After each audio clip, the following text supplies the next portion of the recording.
Yanara Sassini, airport in my Mojana Nanum Shegu Nadi to my Edomene was so say a bay, Piatwa so, Nindian Twasso, go to Crania, Pessamin coming out, Eddie Bremo, the Mamaya Sassi, who do what to say.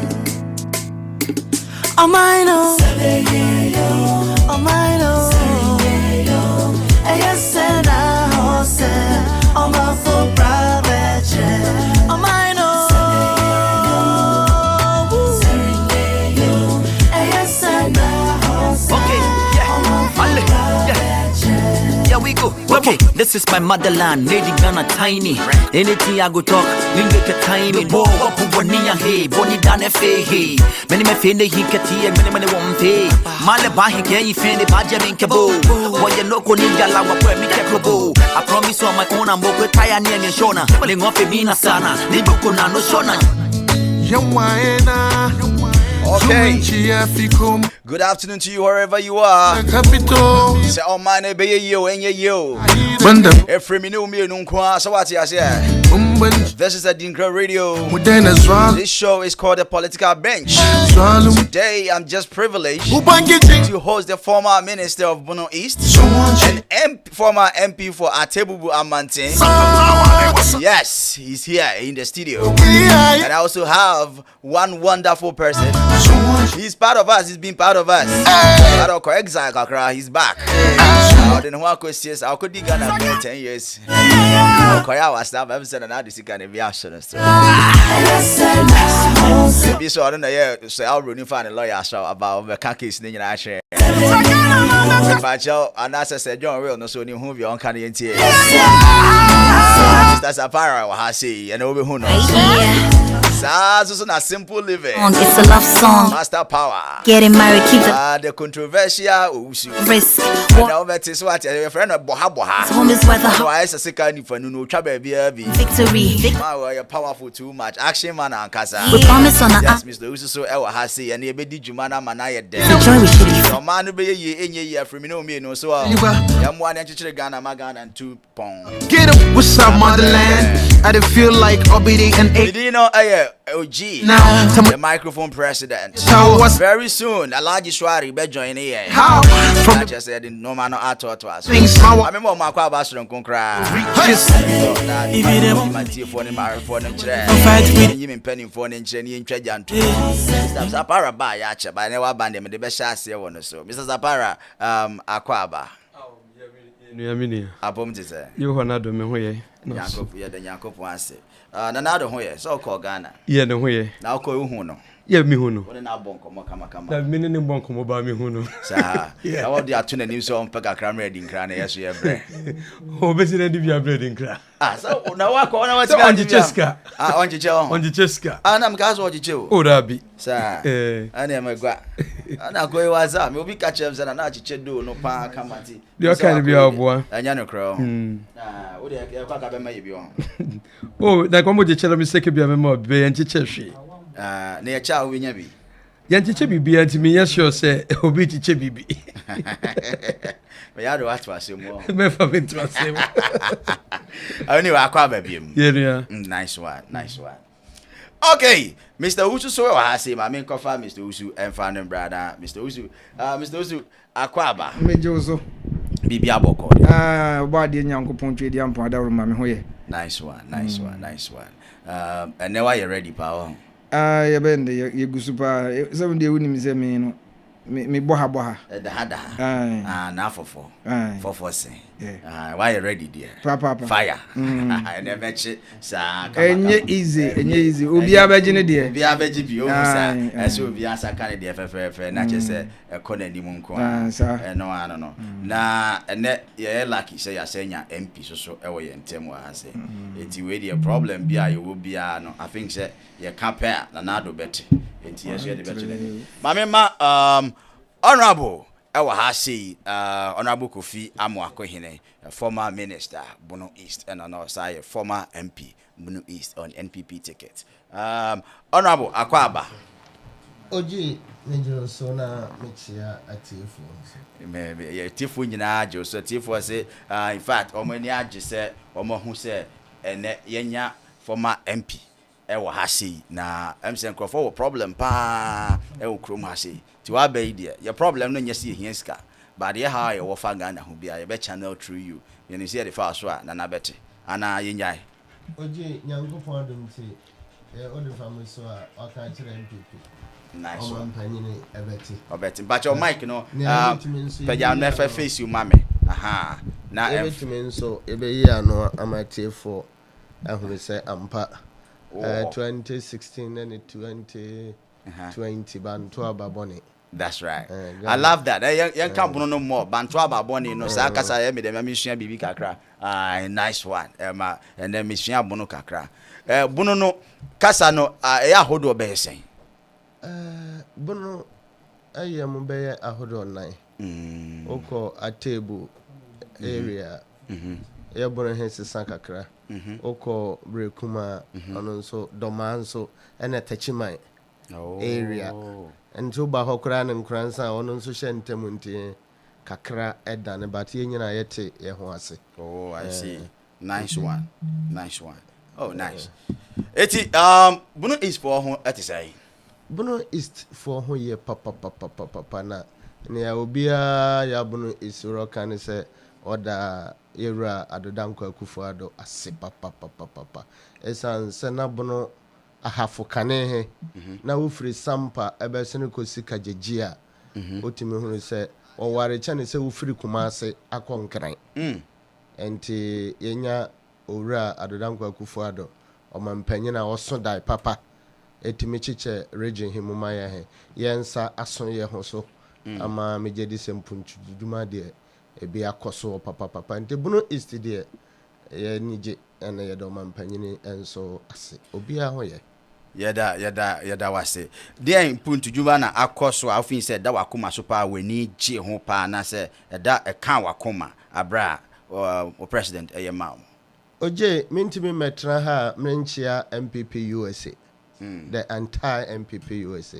ansana aba menu aba obaya ononso edaba no na magina akwanya yesu nso mi ankasa menu aba Auntie Paulina ononso em se matie no ya happen ononso the freshest women organizer and of course yenu aba Barbara nso awon ne kokogina ye but to abawie na wo hwese ne ya ba ho kambom henti na yenyina baba weni ene baba lusu nyina asia kaboma na kire se MPP de democracy de rope bi ahwe ya Africa mom de na yenso onye nwanwa se de bia yetu anamoma NDC for esua na ye yobi e de kire pa na we fe pa nice enti mejira kwanya so chairman Frank MPP New York chapter chairman and the entire executive and the national one henso yenu James so hosi ya Cincinnati menya hokra mesan yakobiem na oya homeka it was good and mpanyimfo abebe nyina yewura Osjo Seusu was present yenu aba Alima Mahama Ajia oye ambassador ya hanso no so ebe na yewura Kennedy akompre kon Japan aspirant candidate nti when him say ya chia obi bia meda obi bia se na ya tie fo nso a bakura adinkra multimedia ama yenso ya ba aboto so yenso ya dabase na bebra base ya bede otie yenso ya chia benyina emponto dwuma de menyimo region ko na mo my regional minister danti him na yakofano in a contest yebetimi amatiefo atimi ahwe se region ba ko pekora ni a na ye de multiply 16 a abema ni party enwuma omampanyini adodanko akufuado waye medical ne akase nipa bia ni ho a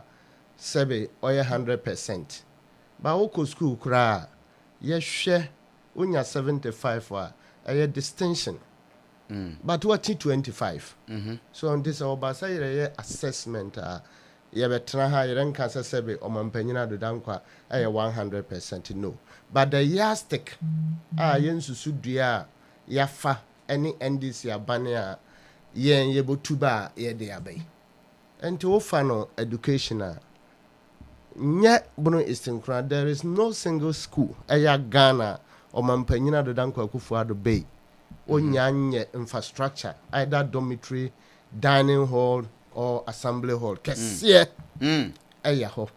Na dance di say yes start a free SHS nankola he yake kaba boso na bi kwa nopa double track ni ade but ne me no yire kase sa de he ade etwem eno ne kire say infrastructure me kan say abani asisi he wasisi ye betra he na me kan kire say because I was the regional minister for Bunu East he na from independence ebesi time a yewrado danko akufuado eche kanete te Bunu East himumi Bunu ahafo himumi ensen he yenkwana ye bostu ansa na me be free office na your 4,700 kilometer road infrastructure ya ward ama contractors ni nyinara ajuma akoso.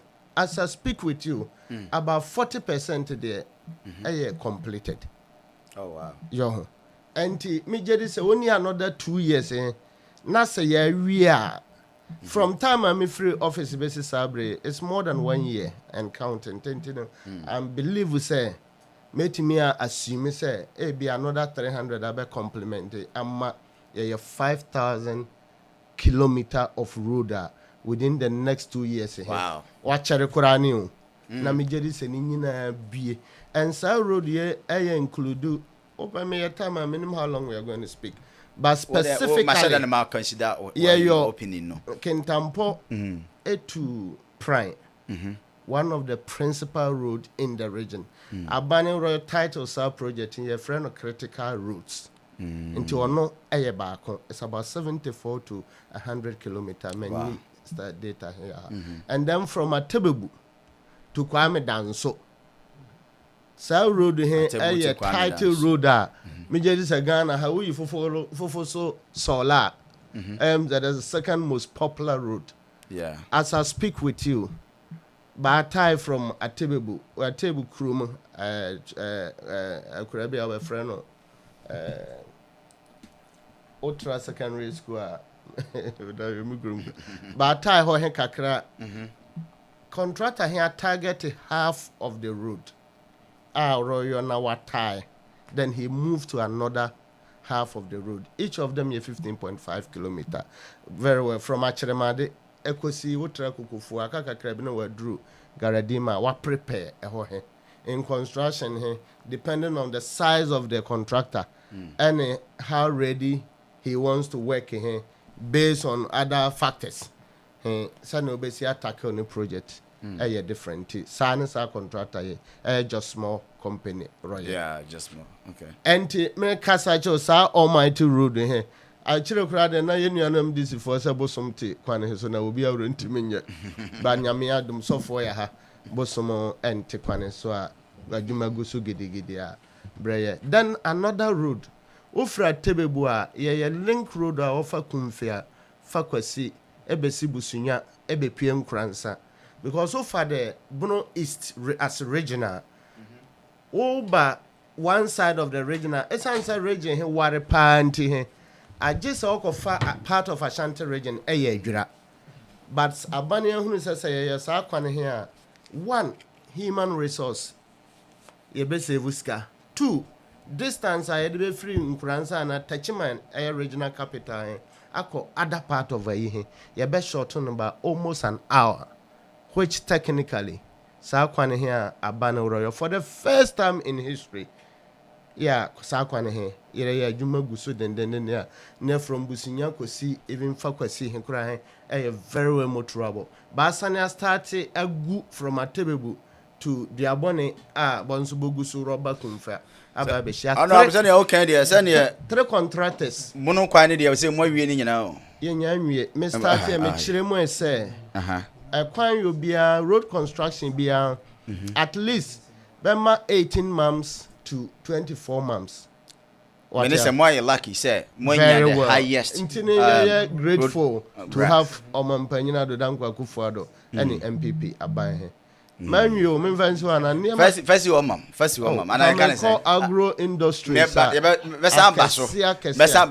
think say me no one kasano me here 1 and 1 pa na menya botre ayi we me question back could be ayadan eno wo ma fa one bebiem on the second time yo me da se bebre democracy chere say nipa o pesa wo sombe he at any given time they have the right to their vote enti baba nto ama me he me ni answer bia at the mabe but I believe say the real testimony is on the ground say nka wo bon kontene ahwe hoda kura nka me je say bia me baga na me ba o ba besra I'll be very grateful and so I can say it boldly without fear.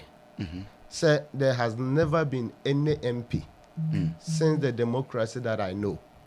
Our ba Tebebu Amantin municipality. Can you know your Tebebu district? Right. Ama watimiaye enough development in terms of roads than you and other things that make Kofi Amakwene Mabania or your MPP government and another Dankwa Kufuado. And yet almost not to tell. Yes. Problem. No, I don't have. We had internal problem with my MC. Okay. That is true. So only necessarily MP MP. They rather voted. There was voting apathy. We share election results. Now we share a virgin register just 3 months or 4 months to an election. Now you could count over 10,000 people who did not vote. Wow. Then you could sense. We need a lot of research to interrogate that, but because we'll be some. But me, what I believe in is that democracy means that your election, it is the people's choice. That's true. They either choose you or not. But it doesn't take me MPP out of me. That is why I'm still working. And all my MPP, maybe I'm happy. I've never gone to another Dankwa Kufuado for any appointment. I'm grateful to God. So because ABIOG, you've worked for the party more than I have done, but be a minister. So I'm grateful to God. And I still believe in the politics of MPP, and I still believe that it only needs an extension as a party, extended democracy that will take us into about 20 years, so that the expected development of the nation here, to me, because it's attested to the fact of the good work of Nana Dankwa Omampanyini Kufuor. And it's our transition here, yet me managing ye nenka MPP twice nanka minimsa Ghana akonaniba, because for the first time ye business people, banks were calling us to come for financial assistance.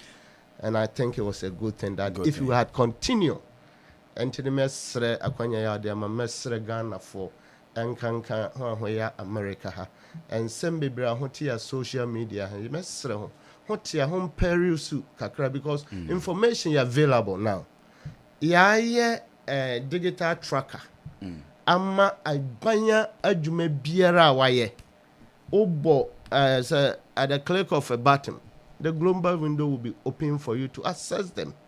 Sabe nipa binuma ye tie ba loud Ghana bikurana, they don't matter that much, because obia or binum bebre ben this a woju but the whole office in opportunity ahonya he sabe but your name be a bedjuma bro you. That's true. And this all can so be obia keke na nya ADINKRA nom ne you'll be misinformed most of the time. Te best Ghana for you are there madikani aka say Eurado Dankwa Kufuado ana MPP nya 100%, but I believe within me saying a juma pa yo homanka agenda 111 so niema what the beba ye water wo hwe millennium challenge goal na wo hwe yensuo sem ho wanchini oye me desa woti ha nim say ye panelist ba konso ye wanchini oba mebisa no for the first time banya potable water. I mean binya see in the history of wanchida. So, right. And it's going on all over the places. Domade is in place. a whole lot sunyane nano tachiman de eba bebre ntimi gye say ma omampanyine time and MPP abane time in a continual democracy me gye say Ghana obedru mrebi na ira ma brochire kura bi so that's true.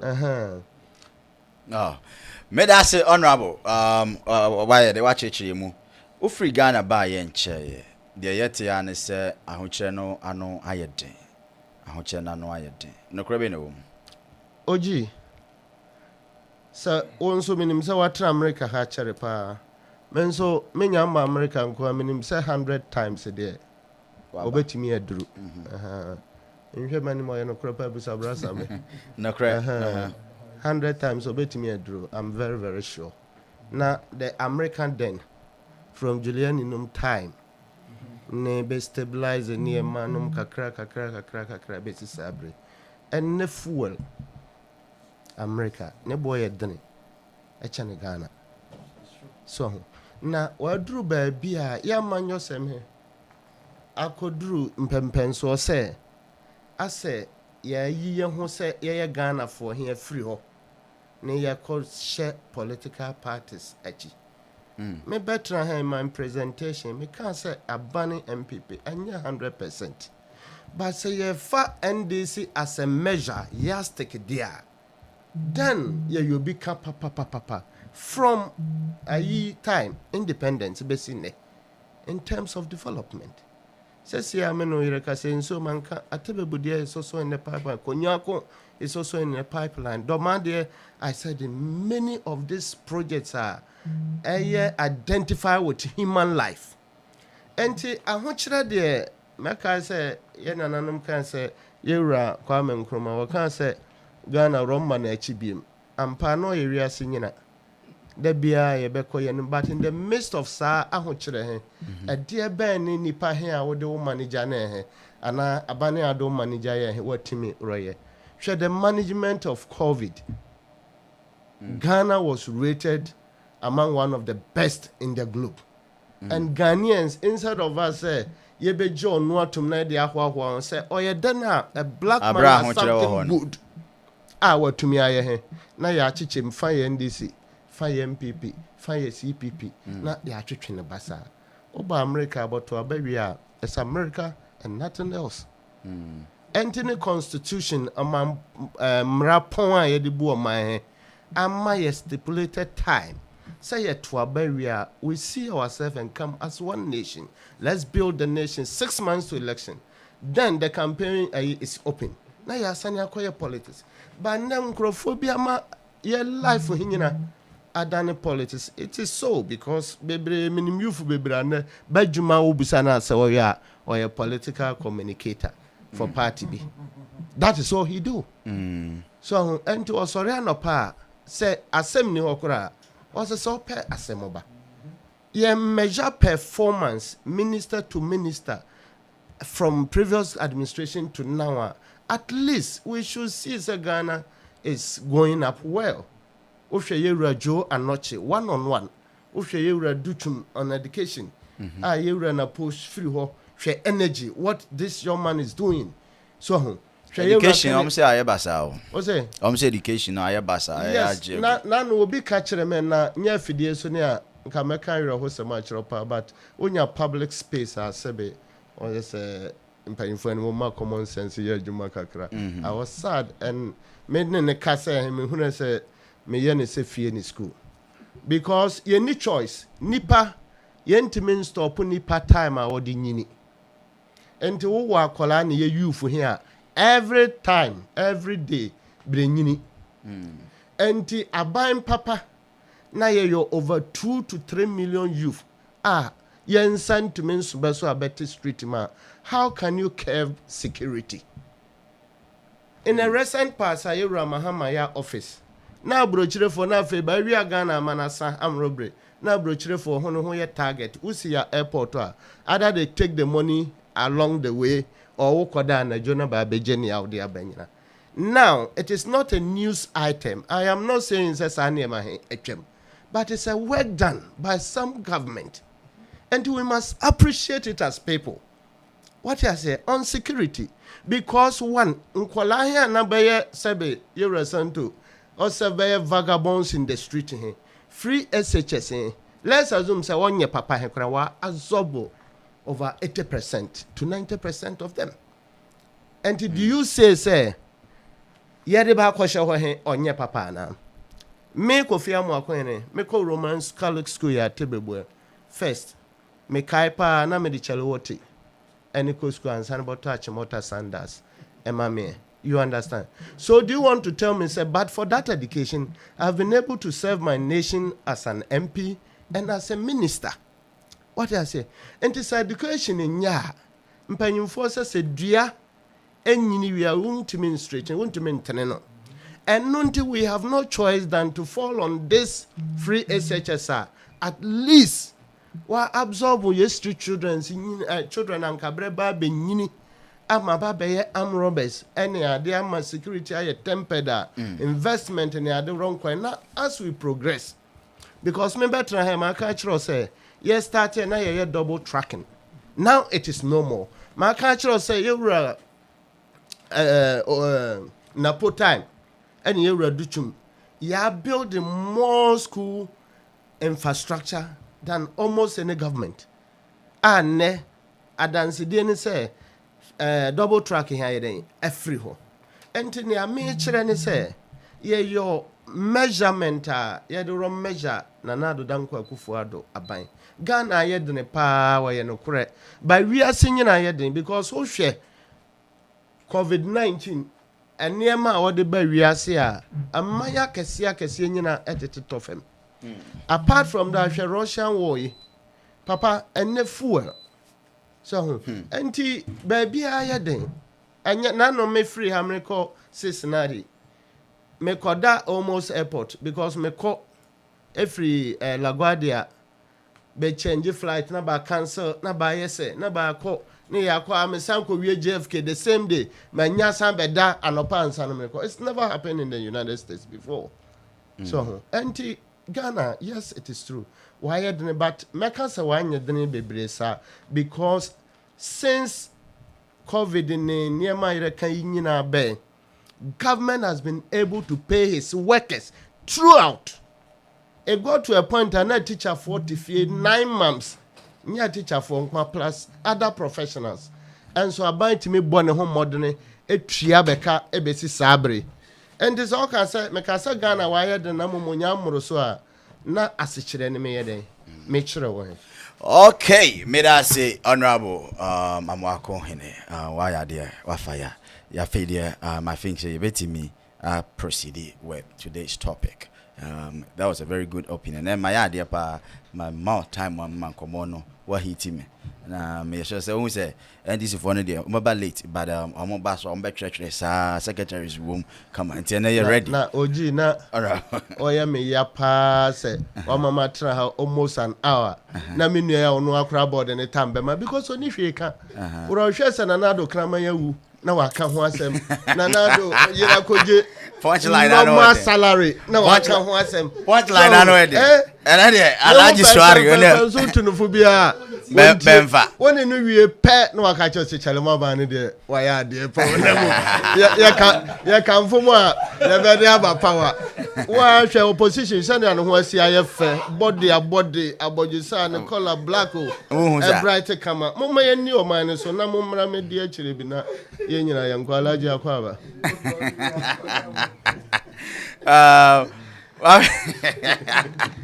Around punchlines, I know there. And the studio have a yet there. So, who should be? I just said, why you're ready? Because, Sunday, no, my back coin, no, and young quadasem cry, and young quadasem. Mr. Uso Aquaba. Bibi Abocode. Body and no madam. Nice one, nice one. I'm confessing what you won't catch. You were bending, say, Eja, well, need to we are see Abra Bonne do baby. Na ya balance the equation, you know. no it's na balance there and maba na this is minimum the kasa for ho papa bi honorable kansim bibiri me the topics no ebeba na me pese me ma obia kwa abansa na me hu se obia ye ready na fe ya honorable kasa pa wa kansim bibiri na sem no okaye no yi ba ko bi oka wo mu ne nanka ye nyina ye beti ase sa nsem kan se mantiu be eno pe e me de wo say ye to aba ne wie America is about America.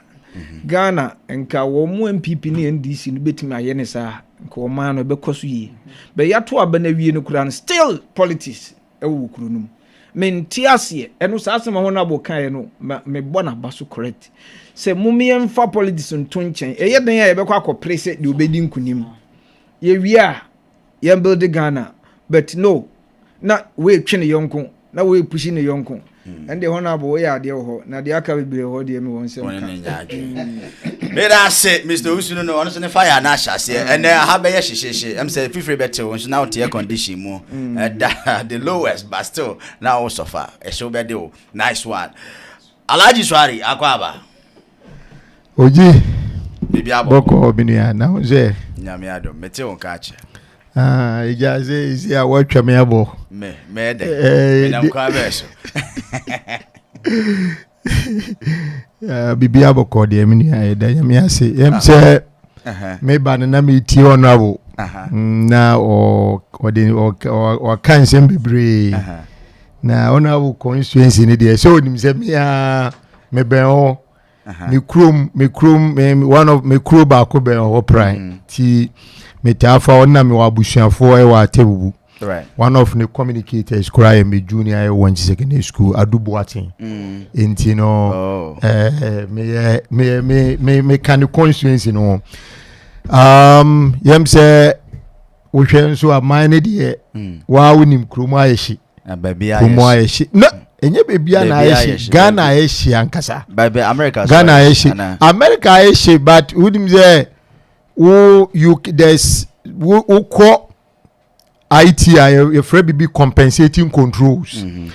America I say your friend is saying Nema your own economy no aye basa gas prices are costro Nema but at least with me sorry no paka say many baby amekwa koye ejuma anya enuma no bi kura start here the air to omo pay mu to take care of your friend is saying the anomalies in the in the economy.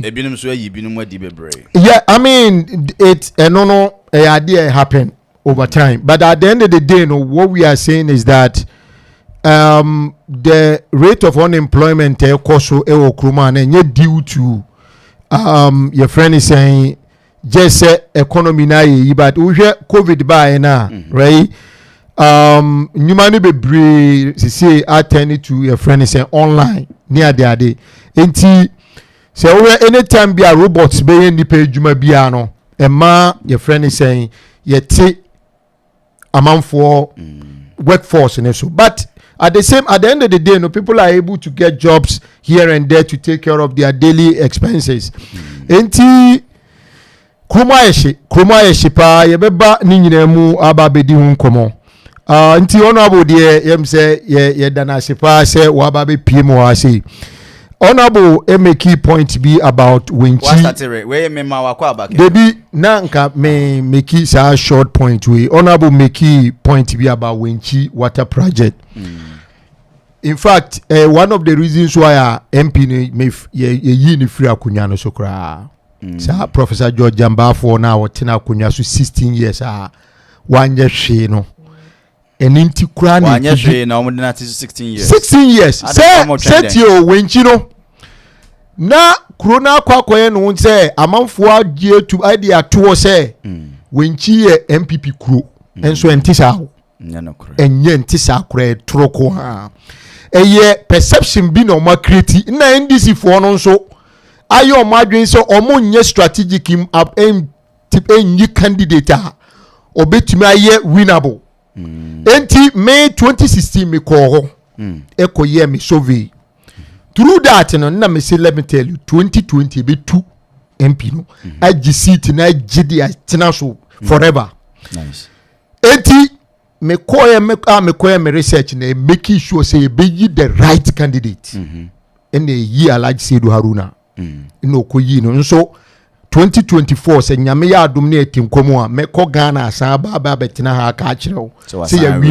ya wini afra me Kofi na say how they say say how they say no say how they say because of Brave Kofi there's a me kwaku eti say I don't want the bank Kofi there is a what sabidi say what ya say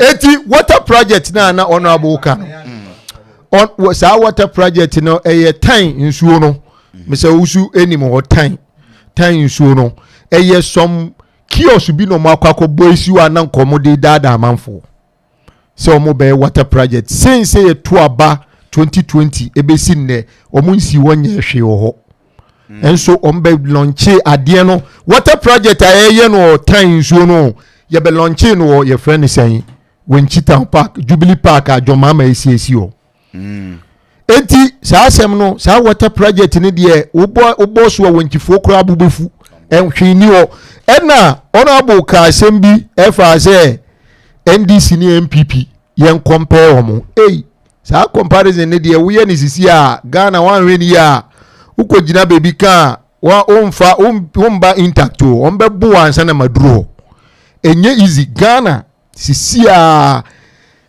wodi wohwe sika aba MPP aban we nsem ene the way omusia manage economy of Ghana ebesi nne economy omu inherit ene bebi omu wona so wodi compare NDC necessarily the most attractive party of Ghana NDC because the Ghanaians are saying say say Akufo-Addo ka say yenso no hwe nyina no we na oba be offer say who manage economy anu ani say wako international capital market akwa boroska akwa float bond na amanfo aba who boka gu unchirima so this is a very serious NDC and MPP comparison ne there enye na you see an omojai comparison meba 1 minute they say omojai comparison no win him comparison omoye ensema omoka ye ka omuzo NDC and MPP nyina yepe that's it sa no omoka why are there okay wait Alhaji Swari and out in Karo ma me ko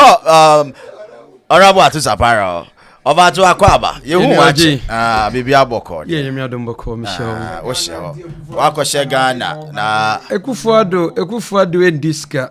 He's one of the best presidents Enya. Okay. Me. Oh, binko dini sika. Mati. Me ready. Ukoba o mu hiafe. Me hold on. Seti ya wo fere de wo wa de ya wo. Be se wa improve more. Say Ghana here dey dia.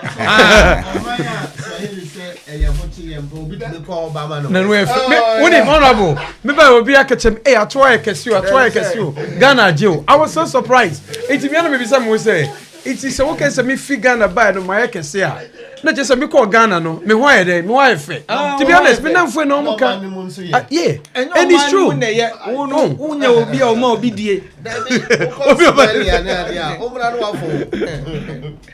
Mami has a barrow. Me ha okay kasa yeah oji edika me chia me constituency Agran East they be a bit na ha me chia omo yeah because they have contributed to my success in like politics and Debiano Mijina baby and me born because it's not easy say they will raise somebody like me.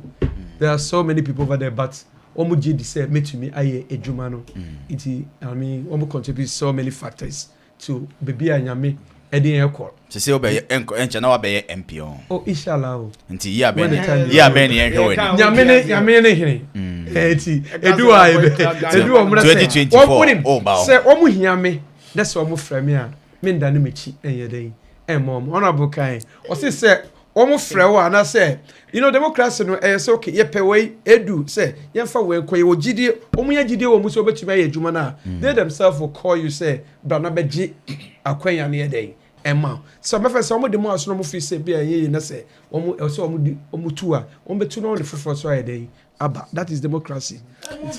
Me that say, and some no about there. We opening one who say now for time no sir. Me dey acho.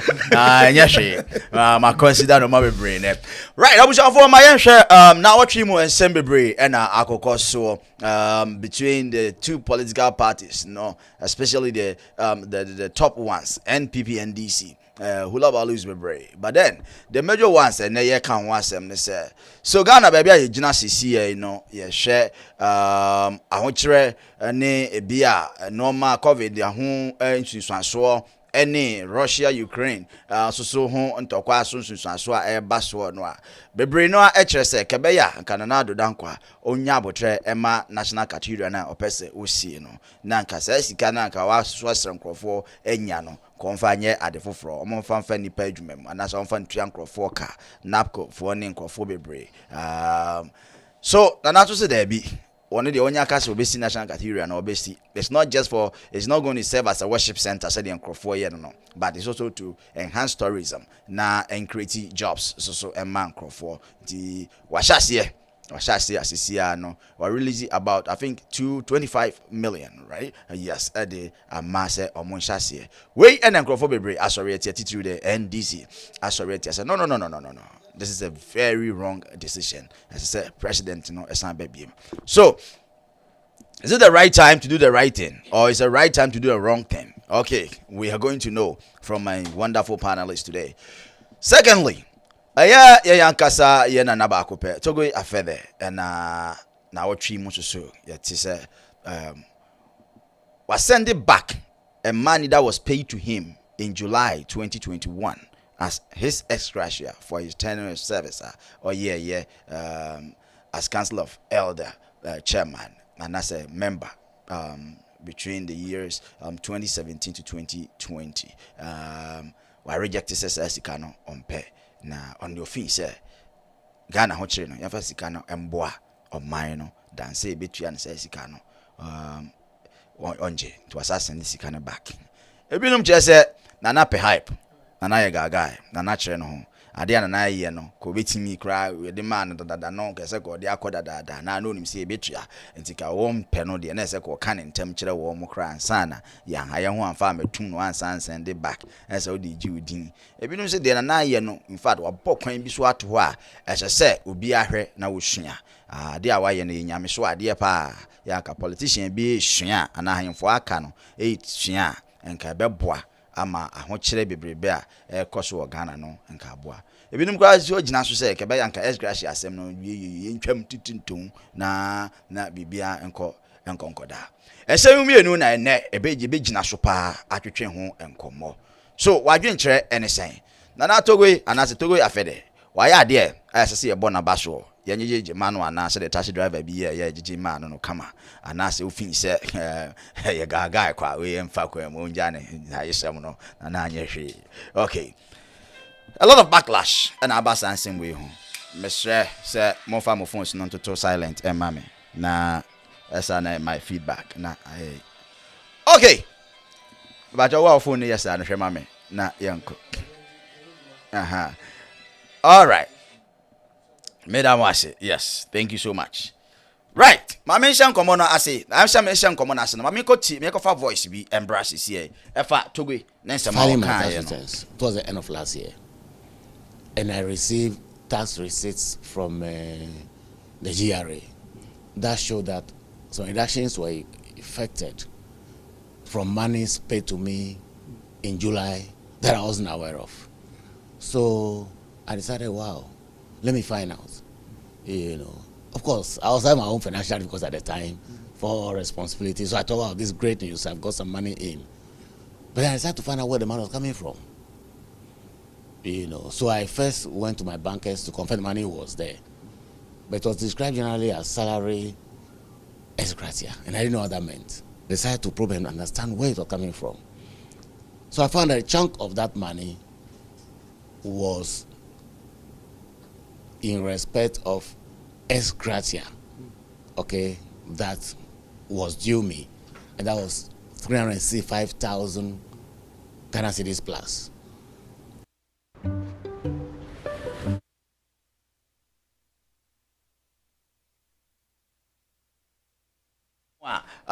Yenyina yate yansamo a yenyina yenim dada eno nti no yan head and high ho say ye bo voice ni nyina. It's about 11 minutes nti ye be hyase every ehɔ no na ya dwendwen ho na ya hwɛ. Because I don't know so why you ready there. Why you ready pa ho. So be fire. Okay. Anye asemi ojine say Mudi ayina mkasa foundation Cathederal na Togbe no ye fa no wan wan ti enko Togbe no. Okay, sorry abusianfo. Ye cheche tiefo nyina tiefo mo nhye na mo invite afoforo. Ye betra na adwendwen Ghana nti. I won't say I so unfortunate say asemu buy Togbe. I'm sorry say I don't want to speak as a tribalistic person. But me kan ho kakra obi amfanche tiefo nti me ye na mo nyima no nsi body. Baby Togbe free no as a votarian nti no people think say he's an MPP member. NDC member. Until my tag no as such, which is very bad. He's a Ghanaian. I believe strongly say one of the Ashanti region ahimfuni bi na Sunday ya nkombe bona baso. Me ba mama nya me pay a little information bi. Then e be ma wa kasha or free vote anti tagging no as NDC. Because sana omoka se odi pedin wo NDC ninti mate MPP for na kan na. Minka se MPP nipa na wo kan no. Ye ntwere ni moma so se MPP ni. But nipa na wo kan ye Ghana ni and wo kan sa asem no.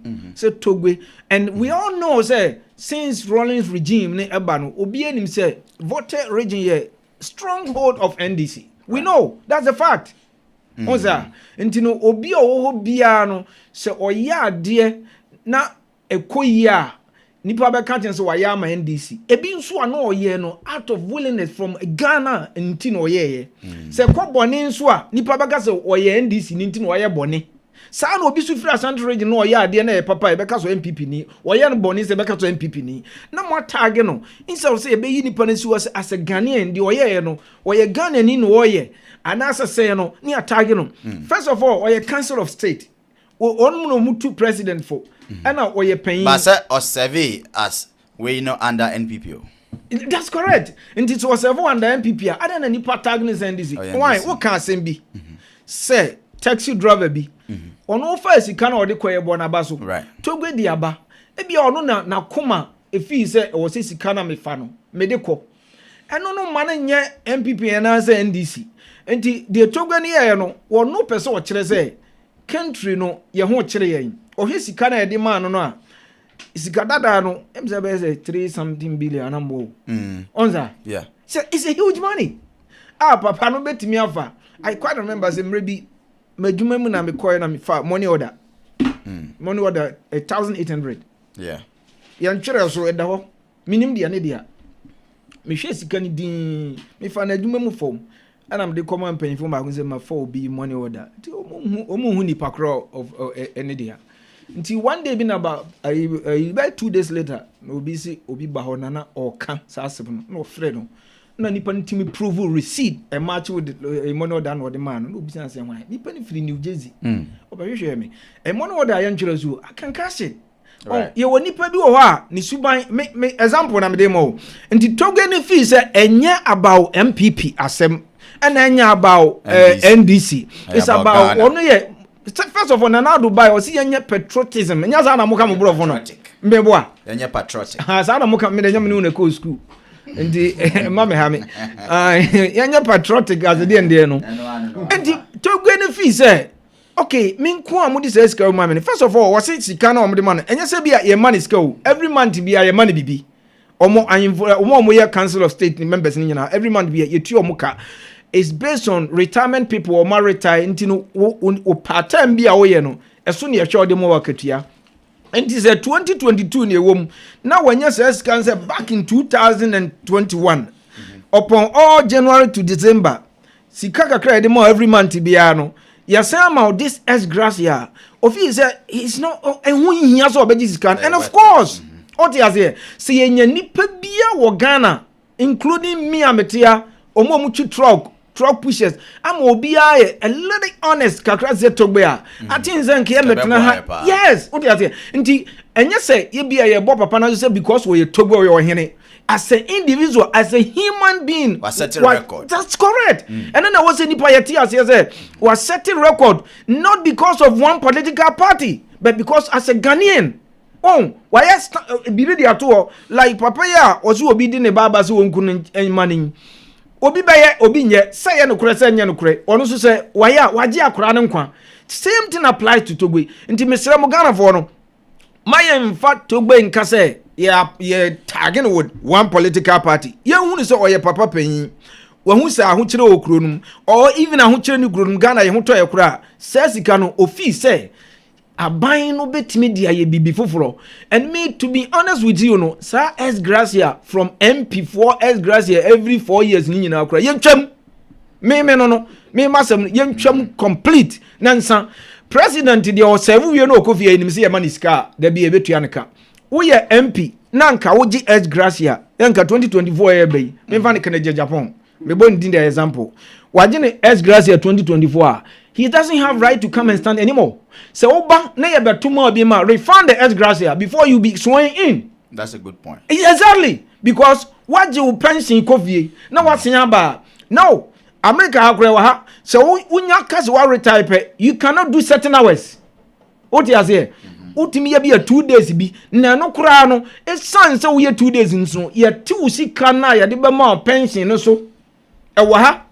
Oh, ntino sa S Gracia ndie mi pa ban bi obeba betena se Ghana constitution ni nyina so wansesa ni nyina mpo na S Gracia wo twam mame a sa ban no me ka bibia se me fanasi akonkon. Oh, that's yes. Enti Togbe me dia me bona baso oyade as a Ghanaian, nice. Not MPP, not NDC. Yempe nipa ombe yes example na S Gracia muntwam. Me da say yempe nipa obe continue the Togbe aye no. S Gracia no yentwam tinton time ha. Obi obe ba be yes adwuma no be fa na si akonkon. Na me nim say nipa no so te say sumo wrestler Pepsi for advert na me ni how Mr. Usu ebe fa nipa ko no esi so. My yanko yanim na me free an na me de me call honorable ho. Na yen hwe de honorable so ewo eka efa Togbe Afede nsensem no eho. Sana osi efa no na fe yen hwe one or two things be inferior. Honorable me samo akwa babiem oji meja oso na meda wase ebiem nso na osofo William ananyesa eze oja asofo enti wo de obe friend yo obe amankomo here ayede papa amankomo na ayede o but me pesa me twe atiefo adwene gina bebe so se Ghana eman he onna hokwa ye yo biribi aye friend constitution amamra ya hyehyɛ ede ato ho enti asembia obekan wo se ni nyina so efiri fapema ye de okyekere oman he nyesa da bia ebeko yanim na ya bayachi asema ba bia Mr. William be wie ho ne me de be fransa na maba ye na Togbe Afede na me free say ye na oye obi a sebe oye me papa nka me pe osan ye ohene pon kese and apart from that oye business mungu or an astute business personality anka ya me mpese me training he ne mpanyimfo sa he metimi nya akokoduro eka be ho asem entin me be na hwe me intro a na America about political unfairness and senia ye the politics he nam ba bisa he ye nya nipa bebre de se Togbe ya Ghana ma it's a mark of progress but mesre no waya de se ordinary sika ba se minya kwanya because of political reasons keke which I don't want to go then can maybe sana na say enti within another background because I know his background right pa just say European woman nimfo ene baba bobra ya Ghana wontumi nyi na nansinche ena konwamu ba bia ofri akonwa a wote so nye akonwa ketwa enti mi je di se na nanim say at the end of service you'll be entitled to that money. Nana must know. Otherwise, that will be my question. And if Nana Nima, why all this? because when him for 4 years ago. Mpacho what I say. So for me, technically, or a penny, right? I don't want to go there. So, but otherwise, in Kamesa bisa another question. So because near nipa can be bribia na we nyina so. Na ye public statement be mienu miensa bi. Ama wanhwe ye na akwala ketua bi ti baabi a na wokofa atare bi de den ahye no. But Ocean na brabo ne career ani yura kanu for real time ne start adwuma a financial institution a yewura ku time asogle plant obua masa ne ma hinyina be enti obie global magazine bia ba twere business and politics. And knowing that I'd expect say maybe ye dear when you trim. Nana ya de paba, he's not the first person. Ye mommy Rebecca, or the need dear bay. Ye papa Kufuado, or forfeit in dear. Ye mommy, I Mrs. Mahama. I'm funny dear ma. You understand? But my wife, I didn't dear bay. We can mention on and on and on. And this another episode in the bar. But somebody is questioning why he, Nana, with his status. And this and maybe say, Ahubrasimo.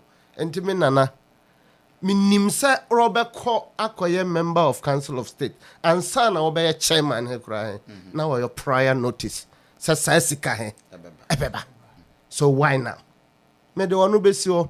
Na osofo de hema ba ho kakra because ho yetro or ye panyina mebuni pa because it's an achiever and no, I think why say, now no that's a mention that ntime ho ase why say otwe mesika ne bansa na reject ya na say na person otwe. Yes, I'm saying that minim nana per knowledge base.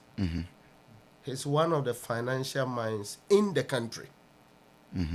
And to say S Gracia at the end of the service and Nana knows it.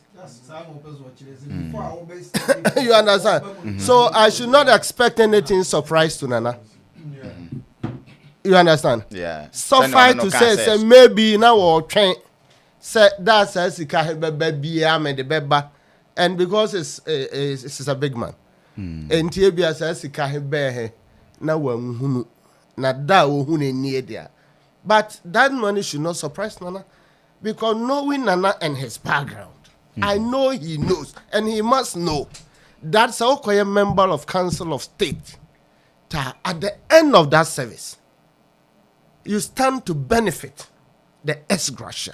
And if there is a debate now, or something good to be done, a humble servant, a disappointed MP, my only question will be, why this time? But does the time really matter? It does matter. How? Because time and place matters. Nebi ana offense me fin say ono no hunu ni say ahochira Ghana woman nti no ebi kwa na sasika na ankoba ana bi ana omo anyampo amfa ama no nti no wanka ho hwe enti se asa nyame adona Ghana nyeska na de abre no na so se ompa oji obi do ka na waye wadwene se wo de beche na I just saw this guy here, bro. Answer. Yes, but it's a choice. But you can still tell the person, say, in case when you're scanning. Me and say we fear shit. And to car with them, and I'm on a car, sorry. And to car with them here, and I'm who is away raw. So many good reasons, and I think, sir, Abia, Sade, man and Kaho. Me that's called Mr. Osu, Mr. Osu, and there say, or you shall buy a Obeba, Obecha, as gracia. But OG, he is successful than me. But I've been an MP and a minister. And he knows, he says, politics would attempt to serve my people. Anka me very successful than where I am today. Politics yes, because my co-elections back 6 to my credit. 4 primaries, 2 major elections. Who can tell me that there is a benefit in politics than the cause of serving the nation? Enti mesre atiefo. Me a master's degree. My program here British Defence Academy a whole lot. So I'm a professional semi-year juma. I should make money enough to pay my bills. And you're politician, boy. Let me land there. Okay. And the fact that I have chosen to serve my nation doesn't mean say me ejuma ma bentu ameka. Let's get that right. And MPs is the ex gratia your payment or salary? It's part of the your salary. So build up, because let me tell you, there are young men in NDC and MPP and all the political parties. As okoye MP mpona we are. He has no life after that. In my constituency after election, I was telling my brother, how much did I tell you? I have spent more than 400,000 after election, after where I am not an MP or a minister, on people, social things. So you want to tell me, Sawotiha, Uye Juma, all of you in the room, me assure some annual income, a dozen a chain MP salary in a year. All of you in here. So you want to enjoy that. Na mi amaseme tanagana aye juma asumo minor. I was telling you the benefit the Bro East has gotten out of me, out of service, and my government, and the Atebebu Amante municipality. So if it's because of that, you considered people who genuinely want to serve. There will be bad news everywhere. You understand? But say now what you just wake up, work with Juma, ujo salary, dollar, hard currency, power, everything, makama, and you want to tell a young doctor, or Otijaku, my MP say 70 Juma wayeno, brasame, am I MP anika? MP salary is within the range of 19,000. Na ya te o V8 na ya tama na nipa kasa ono, because a tenure you must pay within 48 months, and to call parliament na unyanya ka no kura neti as huge as over 5,000 Ghana cedis out of 19,000. Do the mathematics, you are coming back to about 14,000. You better tax total about 3,000. From there, your security, your driver, your fueling is embedded. Me fra table, me free a table, ako constituency. If it's twice a month, today it is going to cost me almost 2,000 Ghana cedis out of service. And you think that I shouldn't be paid? And at the end of that service, you think that if there is a system to do some calculation, minim MPs are 10% after office hour 7 and hour nick hour. And minim ebia wunya 10% sebe miniamo MPs or mumfanchemia or enter parliament because there is facility to help them entry from their banks, because they are going to attract salaries into, you know. There is a soft facilities there. Wanibi. As long because omrano kurano na ye kind of politics in or ye ta. And to mesre atifo ni nuanuma ho ya kontumu. Aya hunhunu ye moboka kra. Because we are working at the peril of our life. Sometimes we bet me akwa ye aya bolga tanga makwa ye ya paga pen for a constituent. And that day I had lectures at Kofi Annan Peacekeeping Center. I closed at 3. I'm lucky I had a good car. And sometimes when they give us good car, you don't understand. I drove from Accra to Paga. I got there about 2 a.m. on the toppest, speed. Not me and Kasa. Because the speed and the time that I wanted to get there is no way I could entrust anybody to drive me. You understand? But I had to do that by the description or the functions of the office. You have no choice. A young kasa every weekend till today. Me book more than 5,000 every week. And you think I don't deserve anything? Then you sit in your comfort and make all the dollars you want to make, and the best you can, you just get up and you criticize. Meanwhile, what we are doing has a constitutional base. And if we disagree, Let's go back. You see, we are talking about 400,000.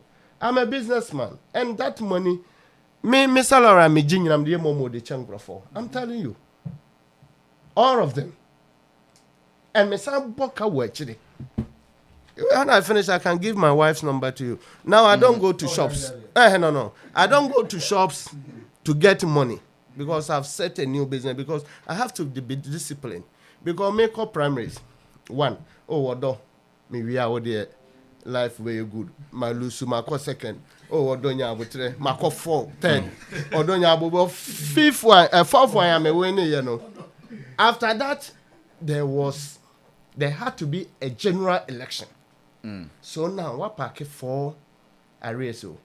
Now, Charlie, my dear, let's move on. I became MP and I was still taking money from our private business. Ufri sa wo yere wonya oba papa obehwe say. So then on and on and on. Me, I was a regional minister. I appreciate it. I thank my president, everybody, because ABA will be a civil party in Wunyai. But the fact is that when the regions was created, we had read budget of the nation, and government cannot spend without budget. So in 9 months, and the seed money, 20 million that was announced, was for capital projects, buildings and other. So regional leagues. Out of the 16 regions, I was number 3 because I did not sit down to wait for my government money to set up the region. So I started working. And you think I don't deserve anything by sacrificing? He is not saying, sir. No. I'm landing. I know. Landing the one Miami trash. But then I think that what Mr. Husi was saying, baby, I made me feel something in the yard. He's not saying he said the ex gratia should not be given at all. But here he made a point, sir. Fanny said, why MP? 4 years. I saw ya to Obama. Now I signed by the second time. So near sign to ya ex gratia. Every 10 will be no end there. I see a mount ex gratia. But on a drink to the mono and Kebeya and Casso we need Abanoa. BM for the second time. The one may be no and in Chia Misika man. But the also will BM there. That just say. Who said Chiama na Oboka? Oji. I didn't know Owakajuma in the US of A for 4 years. Now, another 4 years. I will choose so best. You do not deserve a salary. You are being paid. Maybe. So what I say? It's equal because more file tax. Me American here. I can say last 4 years. My 10 years. And the Afede men file tax. And your returns. You understand? What I'm saying is that let's establish discussion. Say Ghana, near constitutional provisions for that. What I say? Yeah, Ghana for. Ebia MPs are sitting. Oba, anyway, mano. Namum weni de mayenyai. Wa usika ye can be bread. 390,000. It's just about $53,000 so. For 4 years. What I say? That is why I'm saying that per my political service, Minya way or America, ni income to chemi. My wife or America, ni income to chemi. Then you are leaving your nation. You are here. We are there protecting the nation, defending. Ube do report to our coffee near Joe bag. And I'm a catcher. I don't want to be political, but 4 years ago, our security was in bad shape as people. And now, at least security there ain't mean chada. But some work has been done through the time. Until now, ube to me ada. And they say, ye 2 or 1 year better than Hanswa or so for. When a bad show, am I? But you see, I'm coming emotional, Kakra, because we have every day MP so, every day minister so, every Obeti Senapo. He goes to office as early as 5. Wa unim nubia ubeti me check it. Every day. Or free not later than 8. When he was at education. 8 p.m. Yes. And this all calculated when over time. a professional medical doctor. Papa, so open a comfort no 2 months to train and no better na ha a beer. Kobechi abrosa. But what I say. And to Mr. Ramo, let's provoke discussion, but you to your bonso kakra because you say I even in so nipaneba. Okay, honorable Medase, Maminko, Alaji Swari Hona. So when I'm discussing, you. I got one. Okay.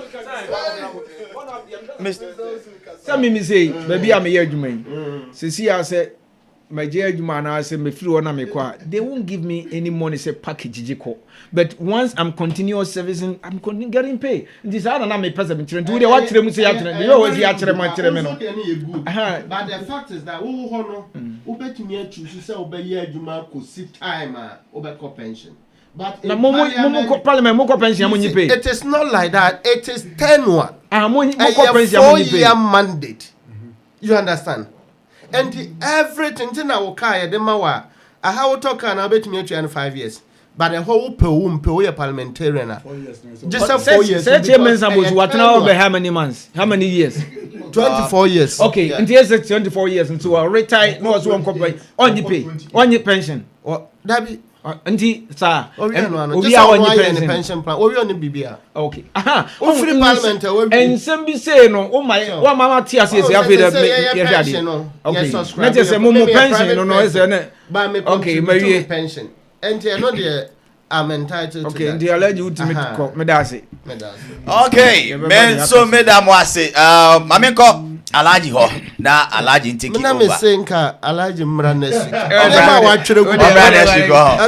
Enya so nkutu Alaji de oba obe chire sa. And then he knows no time. On the feedback.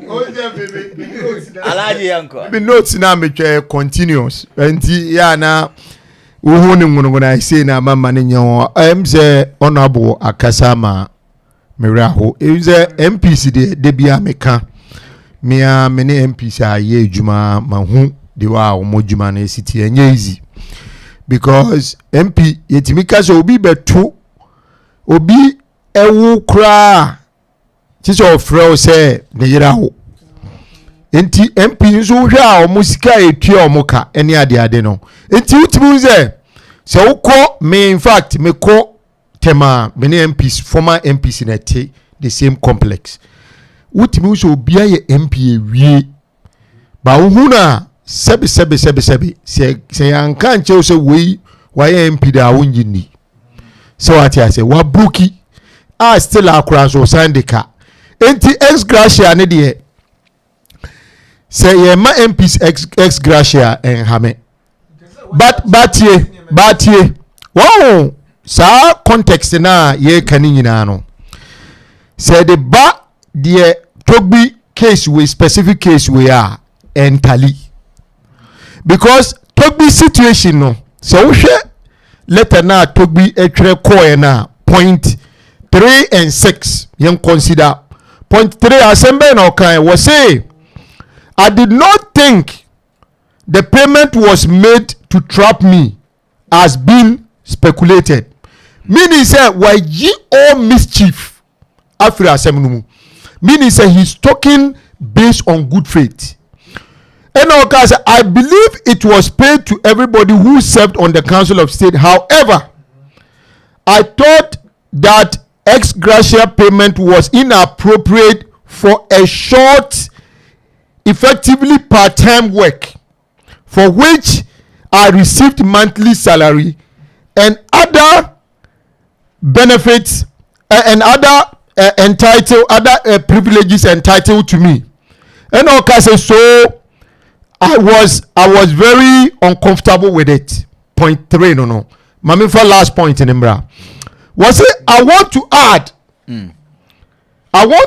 that my rejection of the payment was consistent with my general abhorrence of the payment of huge ex gratia and other outrageous benefits to people who have by their own volition offered to serve our poor country. Minia, say obi make a statement we na odi sika ba sika ye dia ma no ono fi say sika na wo de ba no ya se waye adwuma na wo ye no fi say effectively a part-time work ono generally no ya dia na koma empe sa de no enti se ne ye betina se ne ye so pasa nipa na enkamia ye se mo ya ma Ghana no aba be ye man bia nipa ebe di se nipa be yi ni yemu aye papa amaman no minu amene wu kasei sika e de ma Togbe 365,000 Ghana cedis, which is about $45,000.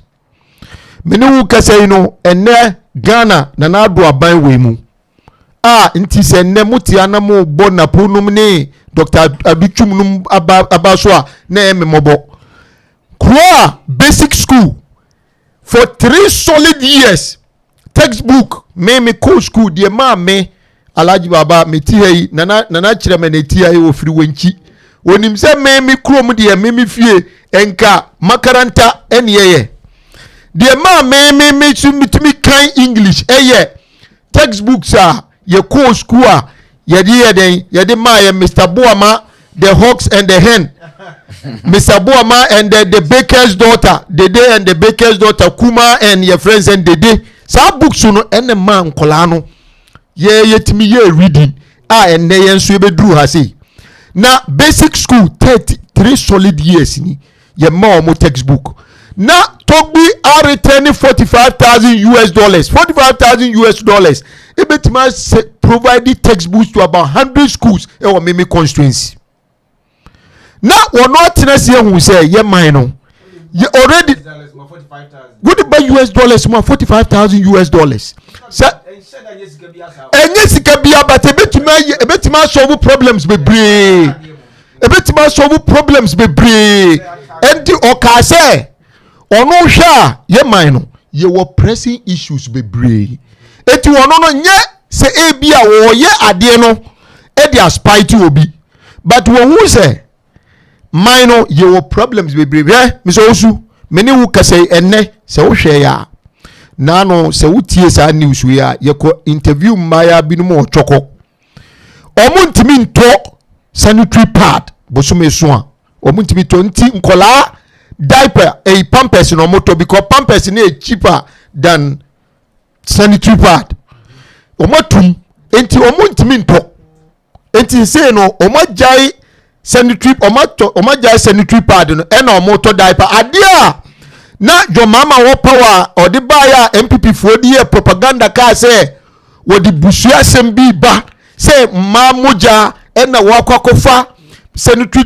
pad aba education minister de ba senka yemfanka e curriculum ho because nkola ne bebre ombe hu say omo ba school na omo ye bra obekọ bathroom no na ho aye eyi enti yem provide omo sanitary pad MPP for the year propaganda say omo nti ho panyin sem da na neto bi say $45,000 ono ajai say nke yemfa so obo sa problems ni bi sa asem we eye den ene kokoye se eno no akwakwa ebusuo sem se yetimi di ohina tem emma poladum ochire na poladum ochire de enya de a na asem ne oye ne eye obi wonwa nipa obi anim se onye straightforward on kanokre this same person ekotina radio so ka se near the clerk etwere exams ma no near the clerk pay ka se one twere exams amawo this guy for the life of him no wadin trouble but what pia ba be gina ho say Togbe ade a wo ye no e populist na do dankwa Akufo-Addo ne ni ministers a omo pay so say omo ahu se nema ye din enti no reason ti o omo so ahu se nema ye din enti omo ti omo pay so eno so populist enso propaganda na any Togbe dey we dey difference no home we say ma who say economic situation na ekoso o man no no din enti no me nje ndi se sa payment no ehu yia ma me enti no me ma reject it. any obi a wo se me so ma wo se nema e din wo man no ntimati me pay so ono de mo ba so se oh omo eye mpemfo a omo atenkrama amanfo ba ohene no a ono wo se wa ba be serve man na sika ye de ama no wo se oh e wo se minor problems yentimi providing color textbook maya school color ma eye bra na omo sanitary pad aba be problem man penyimfo egu choko omo ntimi nto sanitary pad omo yinsu color pampers ntimi fan solve sa problems ni bi school feeding program color e mo school for almost 2 years ni mano buofu so omo nye aduane because school feeding is in arrears nyeme wo arrears e wo Ghana enyezi nti se penyi biti wo no kase mahu se ne ekoso no enkoyie enti mede bibia cha sa nipa we ye den e na akwakofa social media landguards any pro government media people so omo super sa nipa no sa sem we na me se osuka asem bi me gidi se sa asem no me gidi se no kre hwe oman ni Kwabena Sante a ofiri Kenya ase ene ye friend say Paul Adumotre senka sabe senka omu kurom hene anase omu kronti hene anase e sub chief bi kura na koka asa asem na ko omu ntumi sopa na tise de ba musi sopa Togbe na niema bi koso Ghana e trend na sisi a no onze and biaba social media aba nintino amanfo they can speak up for it to trend Abanwe MPP Abanwe omo asho omo dissatisfaction to freedom of speech any amanfo beka o madwen anytime bia obi beka na adwen bia no ni asori asisa nkola se munko sopa na bibia de ha me ne se kodwo pom kroma mibune pa before obeba politics mu no before obeba politics aba be gunu ho anim ase no na mebuno pa na no poladum o chiri be gina ho exhibitive verbal diarrhea e wo radio so no na wa send text message say or congratulating say wanya 4K na wo 4K me Alhaji Baba kura metia ya obi anim me ntimi nye program wo Facebook nya 4K Kevin Taylor Mutiwa sisi ya nipa wo life on the 332 me da say eti oji me ya 4K na anti 4K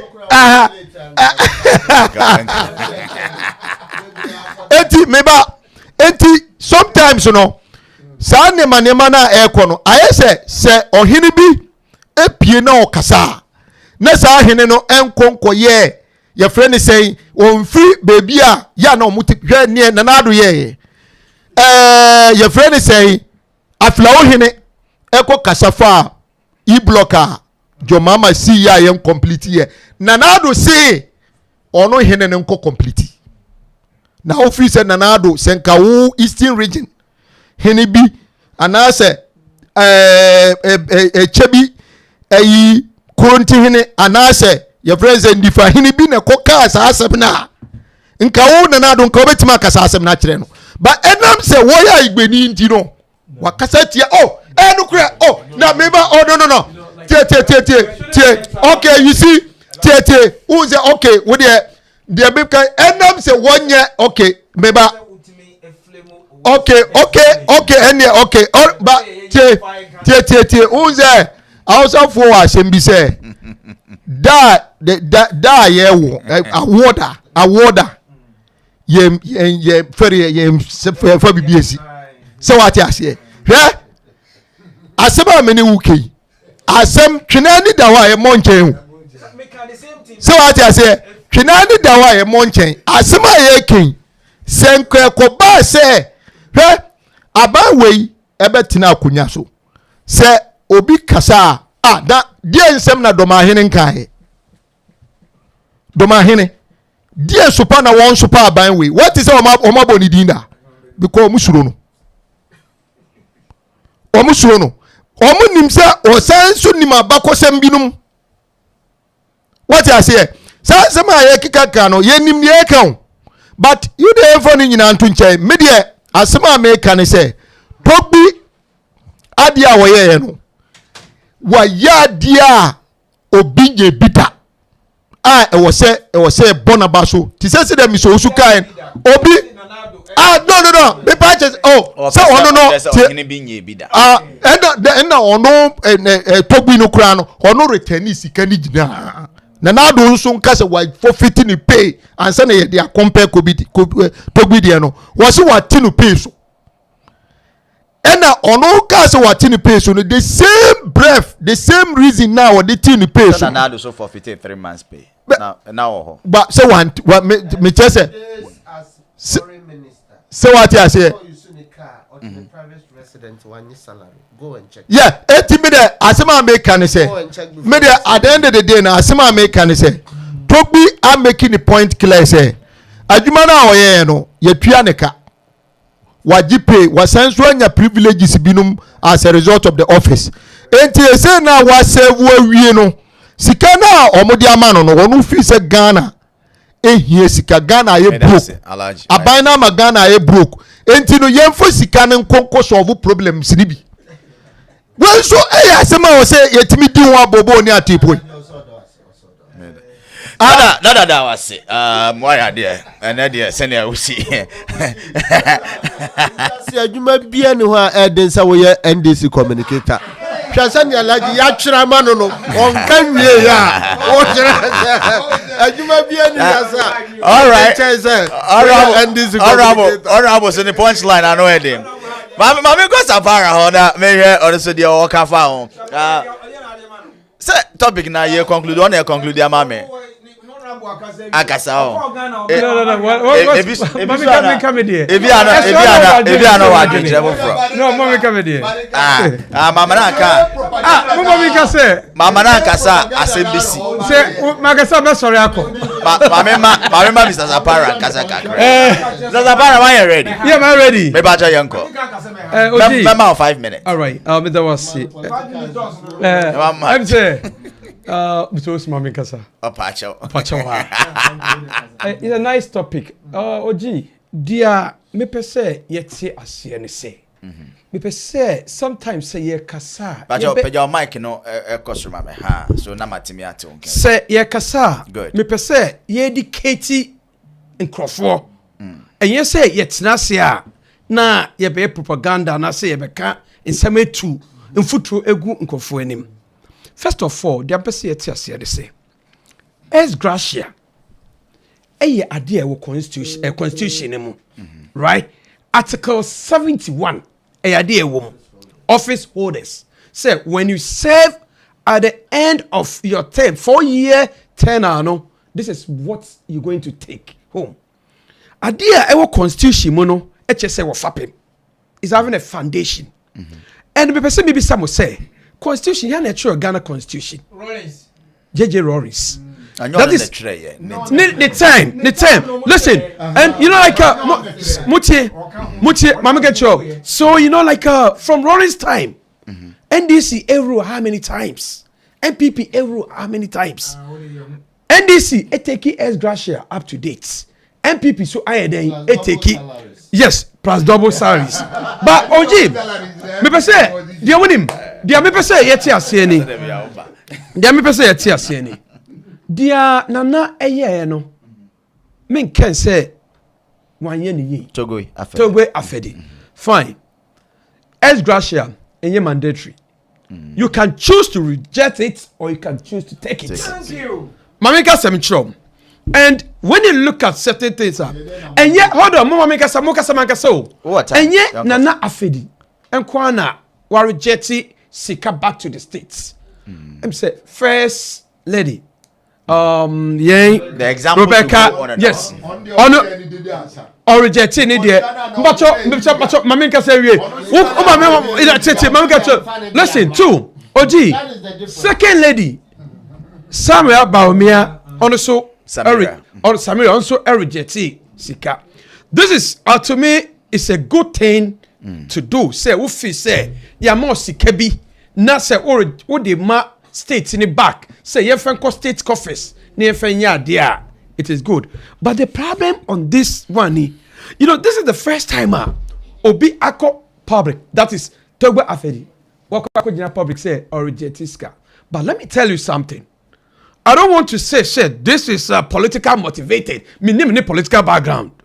But let me tell you something. He was taking salaries. And not only salaries, he was taking benefits. At the time when you think that Ghana is hard, Ghana is tough, you were taking salaries and benefits. Let's assume, say, you were taking only salaries. That is what you were entitled.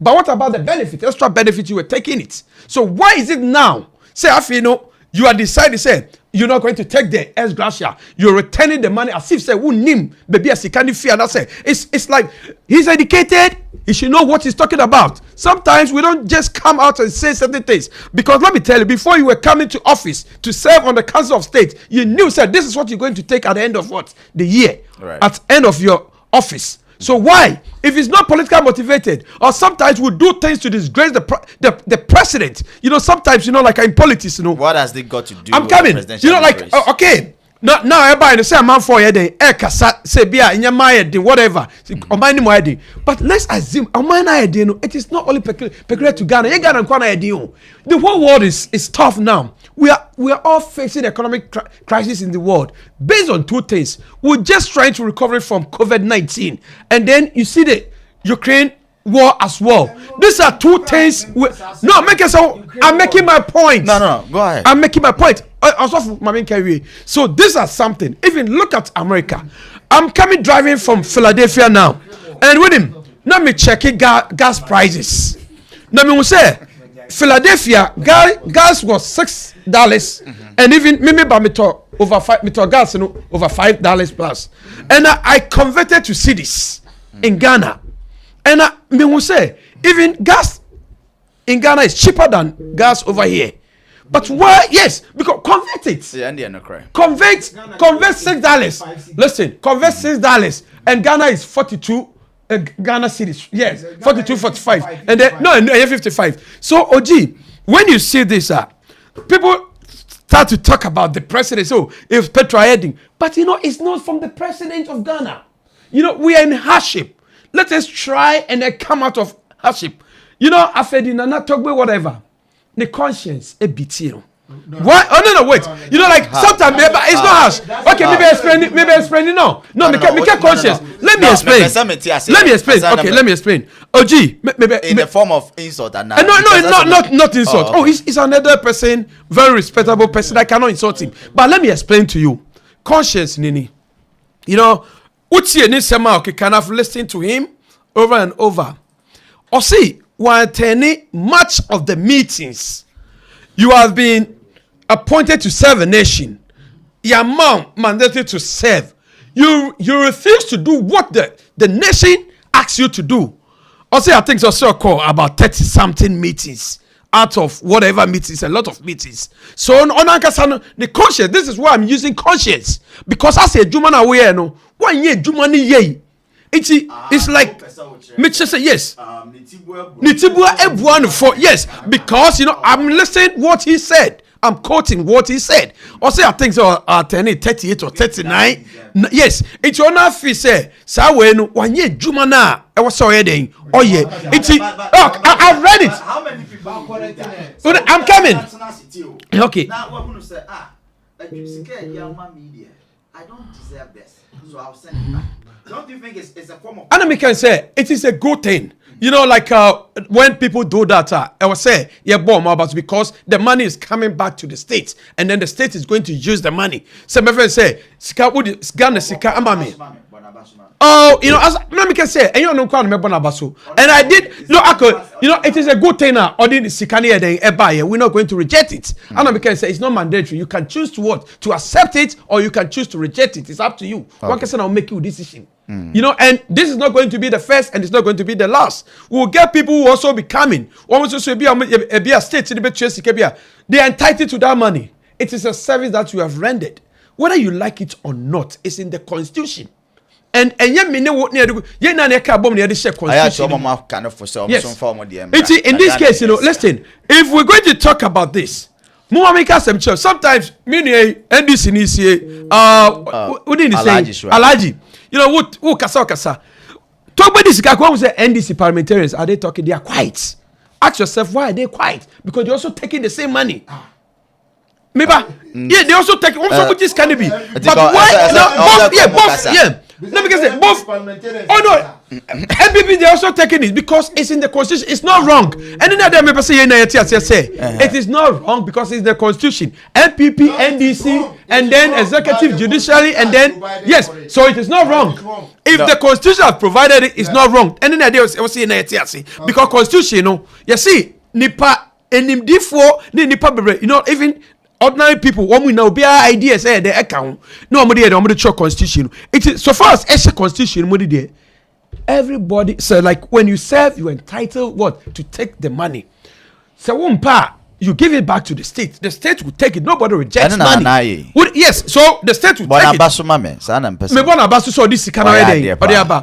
if we're going to henceforth, if we think we're going to talk about this issue, what we have to do, and say, you know what we have to do from now going, you know, I will say we have to strategize how we're going to deal with, especially Article 71. That is the problem we are facing now. Because let me tell you, when you sit down. And then the member say, "Oh, now do I know?" He was on Council of State, whatever, advising not only the president and other bodies and other people. So they're giving advice. Fine. This is you see this as a part-time job. So this part-time job, you know, like you don't need much, whatever. That's what he claims. So or the agility any kind of team. So I believe that we need to strategize how we're going to deal with what Council of State from henceforth say if in their because they honorable out said this is a part-time job. So if it's a part-time job, then I believe that we should cut down the money, not say be more musica, but we have to calm down because they see as a part-time job. We have to strategize how we're going to do from now going. It's Oji Medasi, and like Medasi. Mr. Atos Apara. Alaji Drew so next time me more time na waka TB dia shape. Why? So our reaction bia. Okay, eti enkomo no na netwetwen no egusu. Ma menka say Arcades organic mixture ona so ya sinema di dwumade we nyina ebrewo. Egu papa be ma skin no atoso. Me pa cha wadaroma aya na wahwenku no na odi bi aka ho. Me pa say yes stretch marks, say ye black spots, say ye scraps bi na opehia. Eno ane Arcades. Me pa cha tumrika nekoji bi efa eka ho emame. The beya ne say ebisisi honam no ama honam no akasa. For number we 917-836-9155. Yes, Fresia Arcades Bejeso na watimi ene no edidwa. Kai say promotion no ekoso. Nti wo friend aso ti nenka ADINKRA obenya about 10 to 20% discount. Na che say watimi edidwa kama. Me ma menka we oye bema. Mema your titles adorso pa. Titles ni be Daddy, Mirror, Sweetheart, or Doyewu. Me patcho sa titles ni nyina wo benya bia ade ba kopɛ ene be ma watimi anya ene se watimi kyerɛ me masɛm ɛwɔ demo me patcho no mana sinitrase kama sinitrase ya kyɛ na yetere kom no kranya mae bra so be ma no ma sɔre agyina ne na so me patcho ka ho ɛdro ba kopɛ na me kan fama no ane Power Rock capsules Power Rock no ɛwɔ dwuma bibra ɛyɛ hwɛ ni ye ma wa hoɔden ama watimi agye udin o me masɛm ne ama title ya frɛ sɛ demo lucky dubu no me patcho ade a obehu sa ye biem ene se so be ma no kwakudo nso ne swa etimi sa ma ne ye kese na okoso na se ofa na se edu sa size na open na me patcho no watwa so no wagyae anya se ma na ye kese kama kekewu na esa gina so abo adwuma me patcho ade ba ko ya ne se oba be wo tikwa afsi abonten adan ya fi se wadwuma enso ani wo ade nso sa eswa bra me patcho wa hwe ye be fro kwaku papa sa ko se obewu anya sa alaji beka friend kofi aha Mesrawa, whatever my friend number we see mama 862 279 8115 862-279-8115 me bacho fresi na ekoji wodie eye adwuma kama pa wo a wo so wo prostate ni nyina so eboa ma o prostate no so ekofom kra na afi so wo high blood pressure so a sa duru ya etimi san eboa kan friend number no na ekoji BCC 862-279-8115 kokoji BCC a na fa kan ho hye ma obema no emo adwuma ma title nsesa na kwaku papa de ode fa hen ya samba back July 1st yeah kai will say all white boat ride no baso tumrika na ye nyina ye free ho him brabaji wani na sa obi du sika da swimming pool mu Ghana wa ankasa so tia umpie da this is the time ye nyina ye nkɔ ne nkɔ chile brabetena nsuo so didi nom diasa kama free of charge $80 per and ye regular no $150 for the premium brand ye nyina ye nkɔ chile so ati ase na ye vibe kama July 1st for number we 929-331-8560 for your ticket. 929-331-8560 for energy ticket in BCCA. Ticket one man temwa asa. Kai say Samini ana Batman said the name no. Yes, on the guest artist aya oba. Other artists big ka ya dabu jinamu and crofo bebre titi ne anything bebre ejinam. Jehovah the one-legged man on so eba kama. We nyina wo pe de tumrekai na fa ho be shimbi na yenko chile kama. Ambusa yes, Africa Most Beautiful 2022 season 2 no Basso July 23rd New York here. This time it's on the yacht. Brabe join it kama ne nyina fe ho shim. GMA USA yanso yakoso Ohio Columbus ye ba me pa cho come August 20th ne nsu ginam kama ye ba be semu ewo ho me pa cho de ohia so benya o ticket come website na koje o ticket no kama so atiase Friday 8th July and so na Basso Ghana Entertainment Awards and so Basso yes and so New York here me pa cho e be koso Tribeca Performing Arts Center e Manhattan ye nyina ye nko ne fa ya nim onyam ya hoodin ye sika enko techi na enye kama me chia o ba bia uwo bia Hashim Boogie Down Nima me chia onike kama so ati ase cinema good Hashim Alaji class no kra gina munti bra maybe she Alaji na chia na nsem no mpe kakra ma na Mr. Mahama brain bibi so on chiche ma o mo mbeba program no kama me ba cha tie ma me fa de bi nche osisi ansa na wa free so ade ba ko ohia se wo ye ma me sisi an se fa phone no download the app we your friend tap send e kwan ba ko obefa so obe send sika e de akọ Ghana e de akọ baby a ope bi ama ho atọwo ya ti asem de me pa cha tie unya download tap send na promo code no say bisa o pe yusu ADINKRA ADINKRA fashion immediately at once by force quick and very fast me pache be more $15 free of charge now they enjoy if I chill keke me pache umpewi na ope den ade ba ko so sa kai ne say unya download now the promo code ni shame say kima. Hey, anytime, anywhere, we between send this kind of akko ama ho ato. Very fast, convenient, and it's safe. So what I say, we yanti 11 bi awo so. Na umpe we na wo pede me patch off. Download this here. Kai so be use ADINKRA. One use ADINKRA dey be to 11. We use ADINKRA we free. So what I say, tibi tumrika na ye na do akasa we ye free. Eti no, no entie na wa anye ne sa de a waso ebeye hyehyehye. Kai say a tap all white boat ride. A Basso life. Tap or white boat ride. Me da si bebre. Ma me no back. Nothing.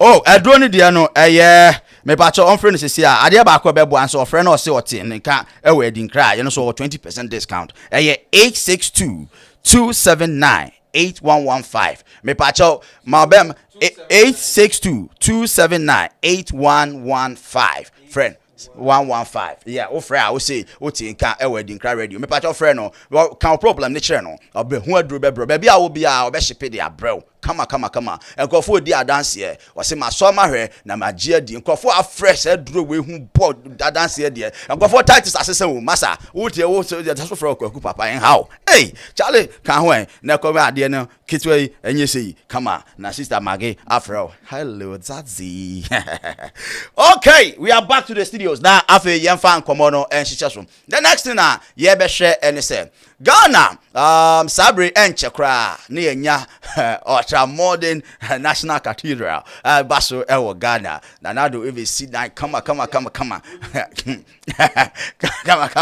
ewo Ghana yeah National Cathedral adia ewo mu say see museum wo mu some kind of playing grounds bi so ne adia ewo mu some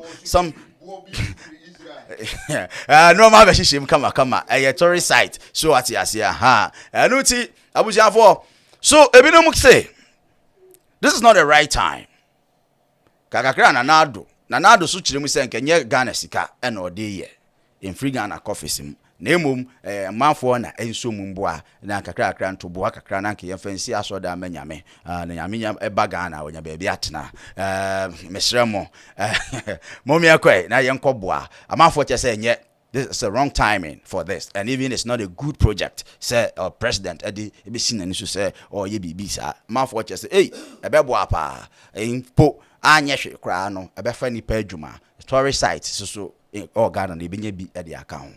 Why don't you any say young quick na this time I'm say message here free Alaji Suari so na Alaji de na adwenkyere no e de ahyehye so e de amame say na Alaji udi ga ka james all reaction bi 85 minutes no and I say one no dey overtime be free try abane there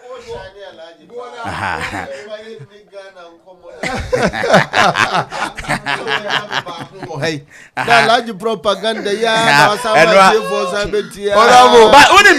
before say Alaji Bekasa no, Alaji was special message be ewa say my main reading emano Alaji or say Alaji Suari, be very careful with my two brothers operating on the most dangerous and outpaced political ideologies. Diabolic Alaji and double faith. Mr. Usu dia ka hu di won tie we double faith just say utwa by head hu ba bia wo but Oji tell Alaji we are fully aware there is a dreadful cyclonic and revolutionary defeat storm headed towards the NDC in 2020. Oh, and hence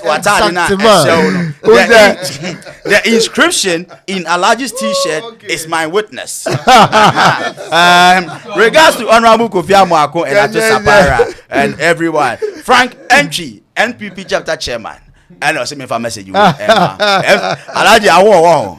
I say osi achia obebre na aya power rock ni kajeze oko Cincinnati oko party G and you know me Facebook live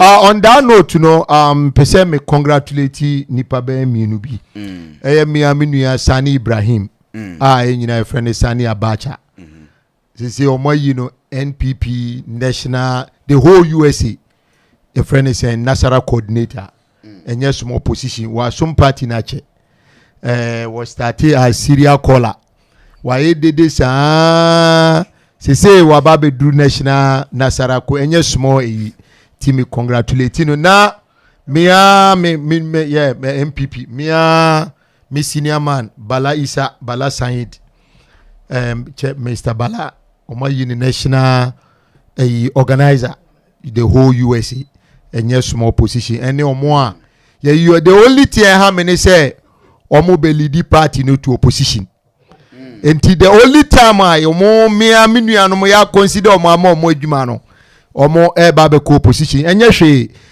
because of adwuma boni ananado ne na ban INT the mbele made the ban say Togbe reaction be a me war a fasa Togbe ex gracia no Togbe amafo kase nanko se Togbe hu se your friend is ex gracia na constitution mo adwuma na o ba be fa no ex gracia ho enti adenti na no surprise wan kase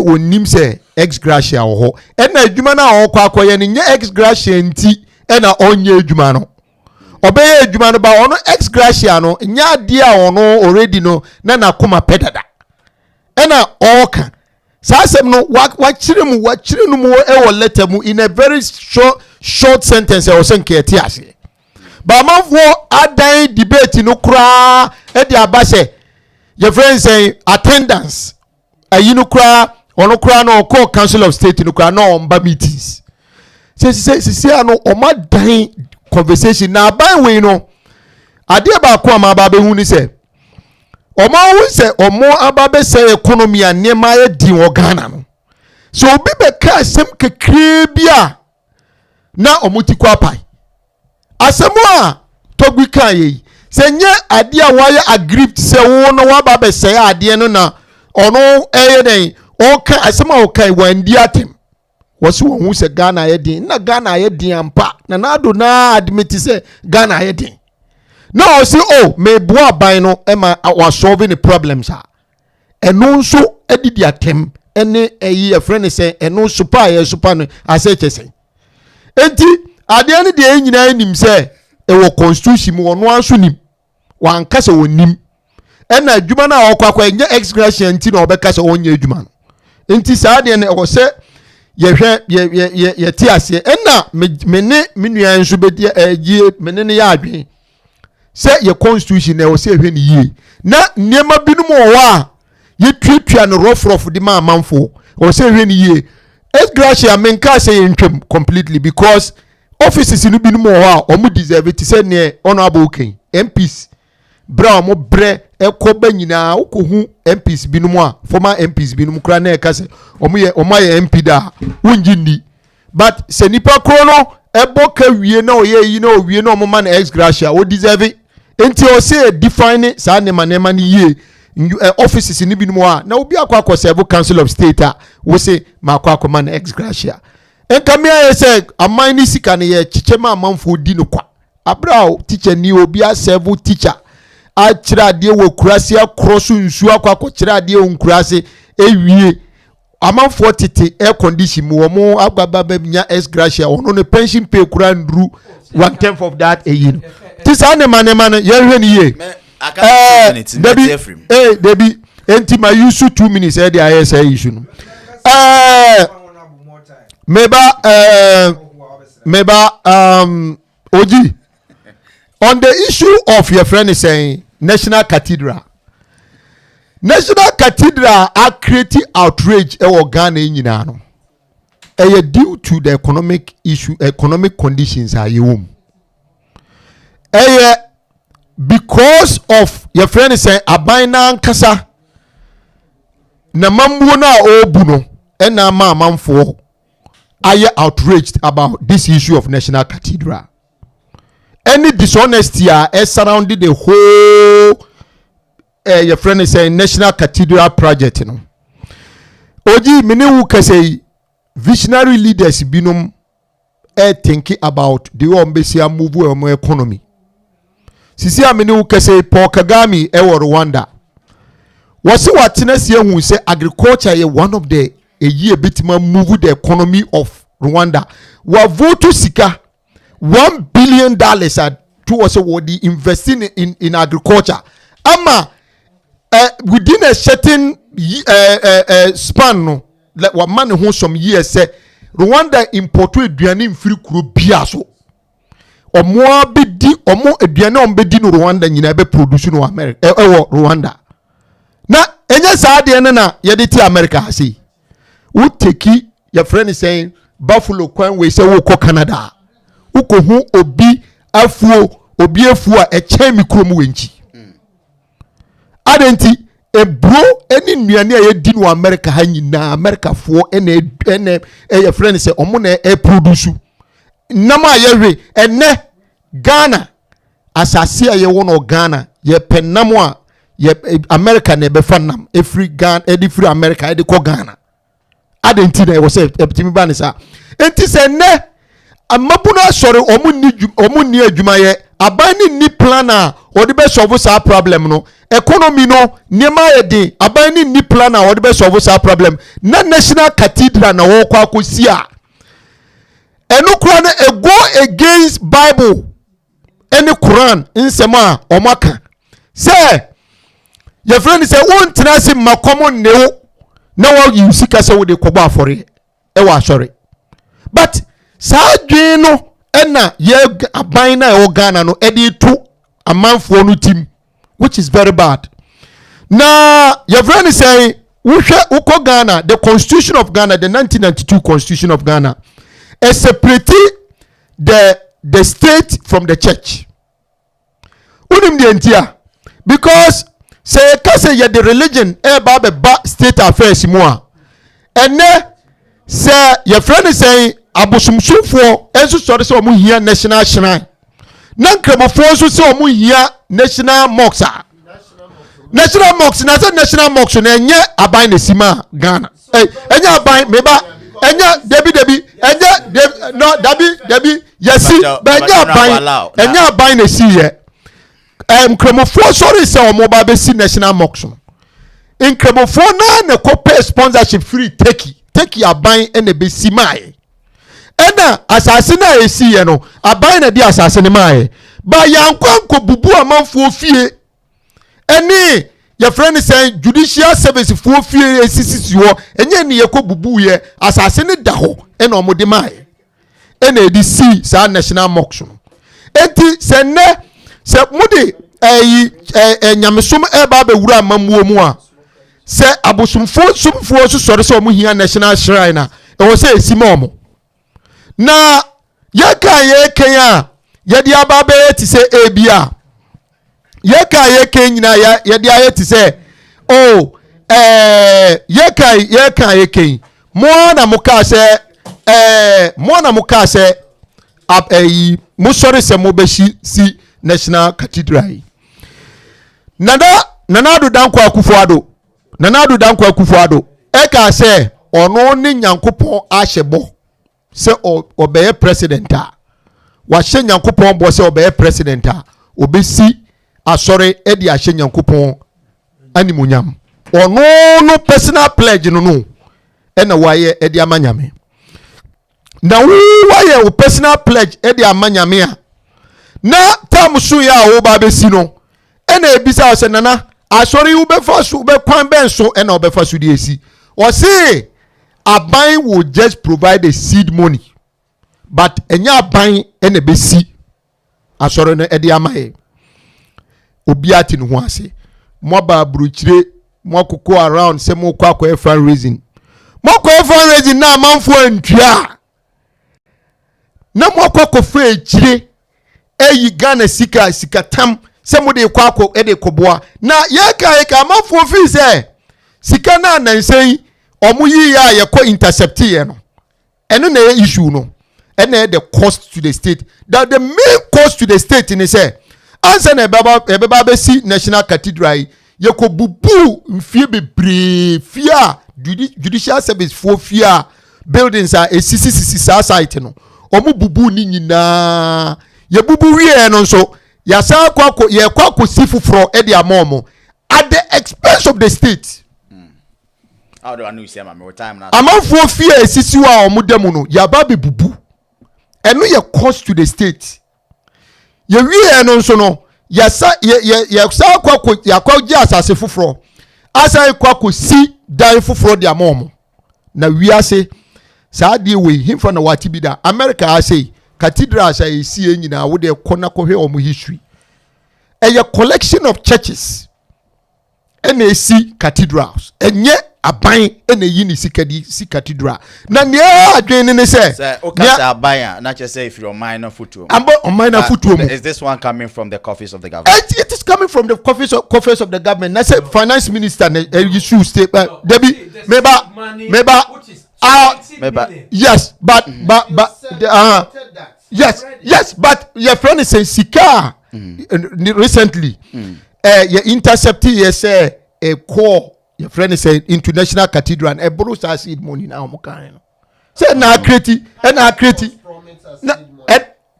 much has been paid? The money that was paid recently the first 25 million but to know the seed money. Yeah, no 20 to 30 cents. Why they are saying now okay no but meba enti meba enti you see what is causing the outrage, you know, the outrage, and then they say people are looking at the economic conditions ye womu sisia Ghana and we here manfo okum any nsema enshedanye priority ye pese hwe mene wu kase oji maka kire me say 3 years ni schools you provide your textbook but education last week on sir okay BBC ama obi be correct say debi no kra and the fact honorable kurati obetima corroborate that fact you provide on textbooks 3 years in solid bisa any teacher bia debi and then debi obi obekasa e fact upa na ukra no 3 years and ukra 3 weeks in by now basic schools na 3 weeks basic schools menu kase abaina tie health insurance. You're clear, mommy. You are repeating this on this show. Yeah. 3 years. 3 solid years. And in fact, basic schools you provide you textbooks. Okay, me that's. Opa corroborates. If you say by 3 weeks in Inkawa, what is up? Why the what corroborates have? Meba Oji abawe. Eka say omoba ombeba betua training allowance. Sisi amini ukese bisa honorable tia. The constituency training college you are teku base more than couple of months in omuntia about 5 months yentua omuka omo meba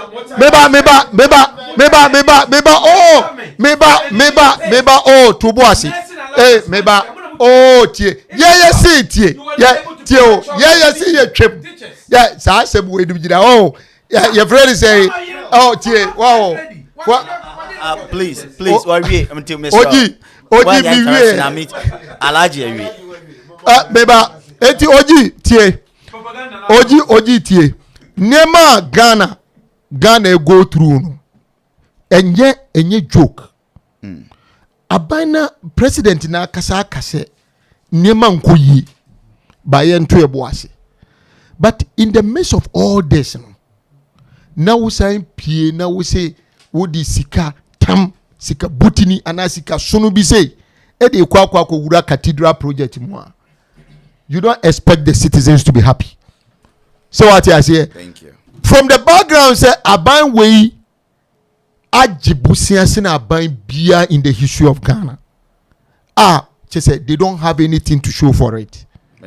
But you have people coming to say oh yeah okay, what am I saying?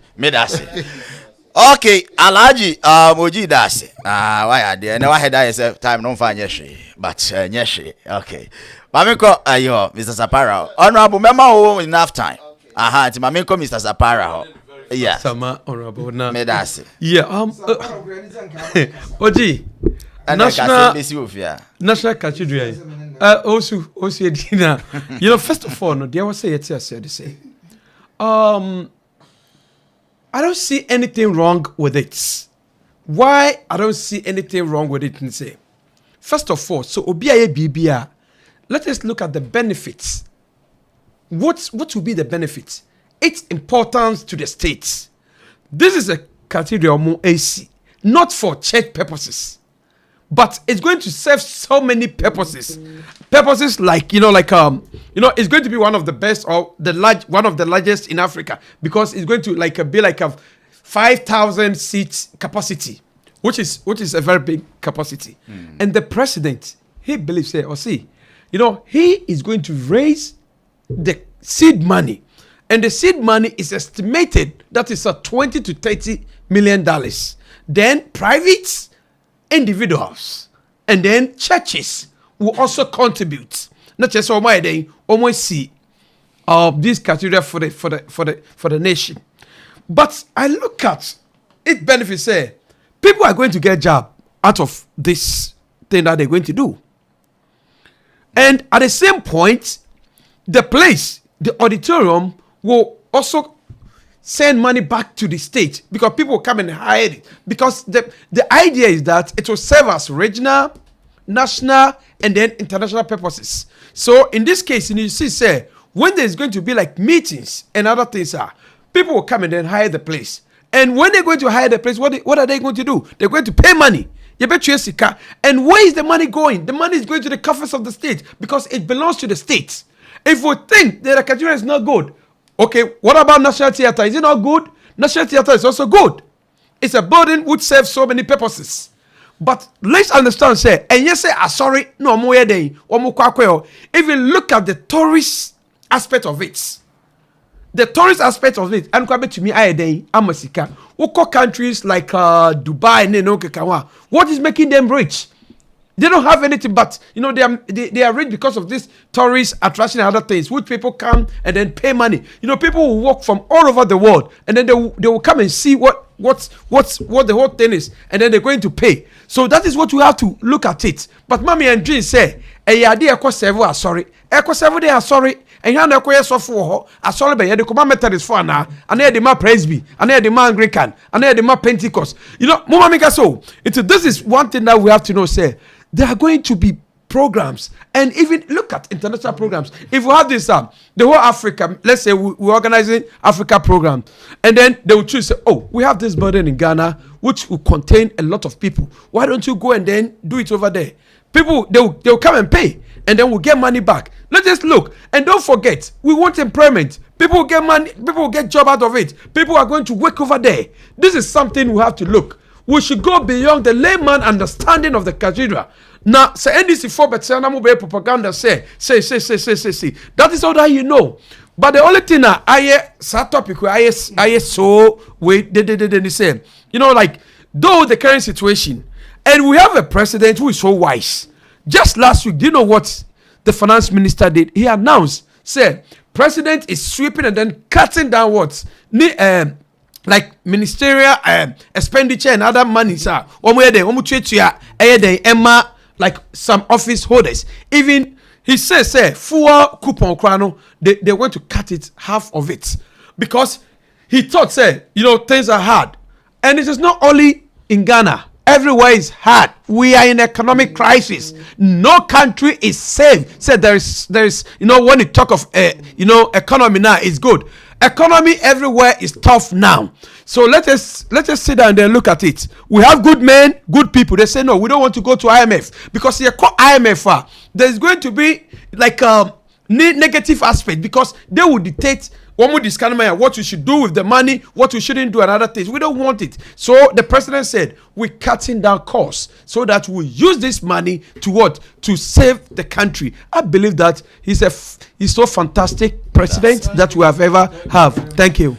Okay, medase Mr. Ato Sapara. Mr. Uzuza edu so na Fabibi to so ma me na menko sisi. Honorable my penasem kakra. Small my penasem kakrebi. Kakrebi. Mr. Uzuza po ase ni let's wa pass. The wo dey ma dwaw kra. Mr. Uzianko. I won say adie bia no onse Ghana Afede ye developer. Nti ye developer National Cathedral no so ye one of the development project. Okay. 2, a country bia we believe in democracy no, you need a national cathedral. Because democracy country bia also adapted democracy there. We need a national cathedral. Because it's for nation, but we are changing in the National Cultural Center. Now, and yet to say, and you have been Kremufu base, a Christopher and the National Cultural Center of purpose for anything.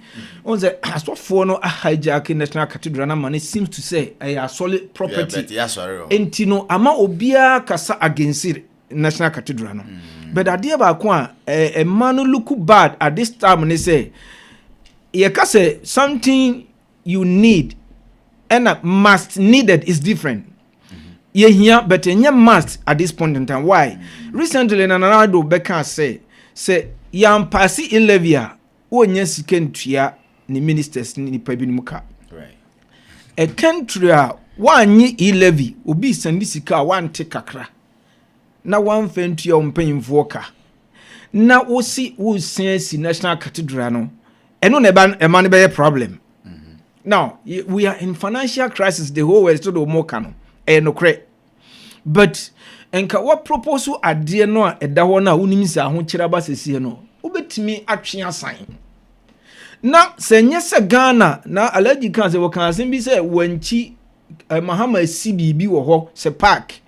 Ena MPP for be inaugurated all those things in the was ye jai say aban we na ye senye se Ghana ye what that syndrome no way trim ye was ade no we trim say NDC by wabese nsuye nie anyema e was MPPD bi begusu no onye ene senka ye tu ye bo ase say ade no isi a national na se Ghana man ni nyina de a enti no abam bi obeba na wo so to aso a enka enye problem that much enti nank e was senka by this time ye wo financial crisis aniema ye din a yentimi hu kotokun fa kruwa nchema ya anyi 11 yentimi ntua nipa bi ka no nka 11 ni enhia at this time nka wose sika no ye channel near the boost to economy exactly so watch the images on so no I was say good to have this in Ghana. Oh no tie I was nka omo e channel sika no Right. na ye di boost to economy no for different ways. Oh, na enka achire bi no. Send this in a bebo MPP o yo. Na me one thing is a Ghana no you need third force party. Intino ama and this in MPP now they are playing with our intelligence. Omudi as a Ghana for adwini di agro we ba we simi na me ye. Nti enka Ghana for 2024. Enka mkotu makofi granting. Na MPP ni NDC embark up granting ke be challenge.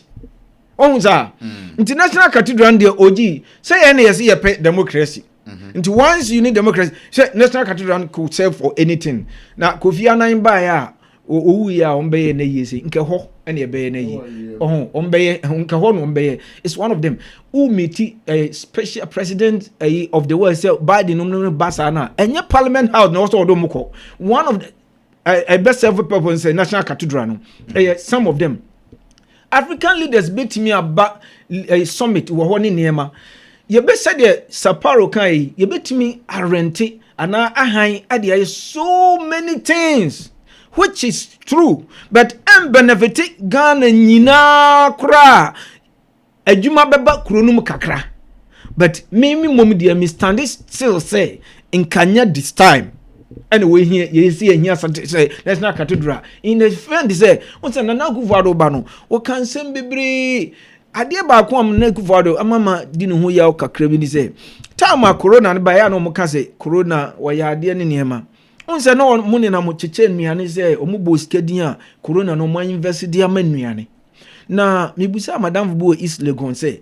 nnuane a o mo che de say da bi o mo sare mo say ye de aban krom ha ba meis ka na se mo se o se me anya bi obi o takorade we anya bi obi o brekum we anya bi nti nuane hifo ne echema o mu nti a sika ne ko so sa na che say I had to say always government people ba NDC MPP no omo ba they fund some project no omo di sika gu mbotom international cathedral no is one of the avenue omo di be creative loft and share nti no omo ato ombo ase ase chinchin a ombeye then can you hear this time because who Jimmy E-levy and son what you tia MPK teacher nika nurse ka doctor military ni security apparatus no kadia why do you need a national cathedral at this time okay onza ndinga ehun hia na no yase ofurata sign check bi as 25 million anamboa edia mumu say enye ye sika na mdo na 25 million no every one ho enye ye bottom na free ene na mani pakasa wo ho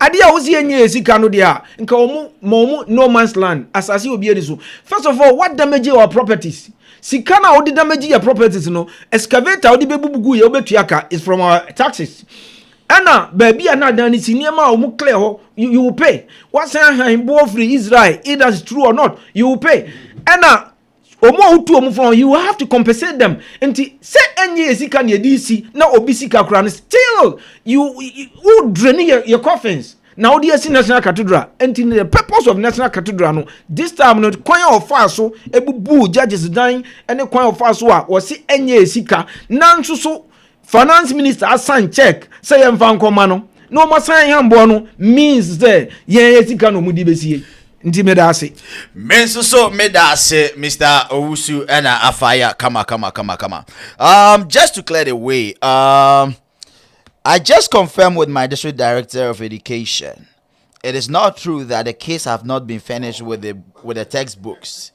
They are solid with all the learning materials expected of the state. What good have you for Ghana's education when over 590,000 kids ready for SHS were cut off the educational ladder due to the political short-sightedness. How far with Ahoto project? This is coming from NPP's chairman in New York, Frank. Eti Alhaji ya say books no ho Mr. Wa aya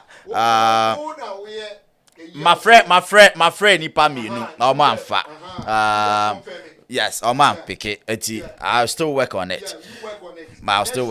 Yes na me fa metum mate me ne sa ma kama Alhaji na che say bibia akoso mame ko honorable ho na honorable so emfa ne de emra honorable Cathederal na yesi ana yensi na is it the right time, is it for a good purpose, is it a good cause that we should all embark on, and I say fin say wa by no pre no hododo ni kwa say oye yanko oji honorable minim time I will buy US. But I president school 4 times. Now you renovate Accra, Greater Accra Sports Stadium. Right. Now you renovate Kumasi. So Kumasi na se Tamale mo na. Yes, Tamale and then Obakania and this is for Kai. Omo can say. Omo criticize it badly. And ne aya Japade ama o mine. Minim say wako China pe me patcho debi. China a whole city. Omo to me breaking in entire city. Ebu ni nyina gu esan den. E reprelt. National Cathedral.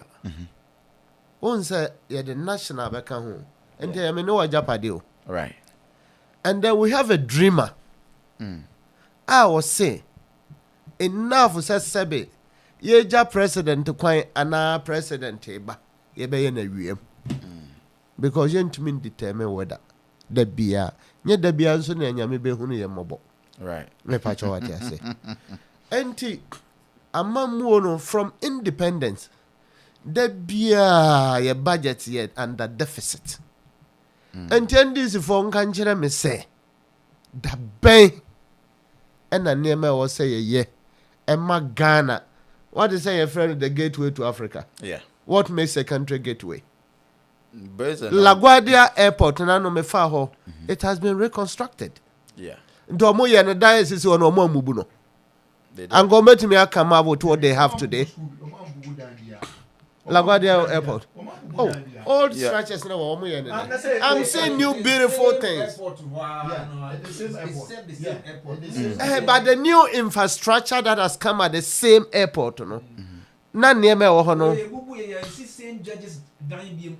No. Let's have a conversation.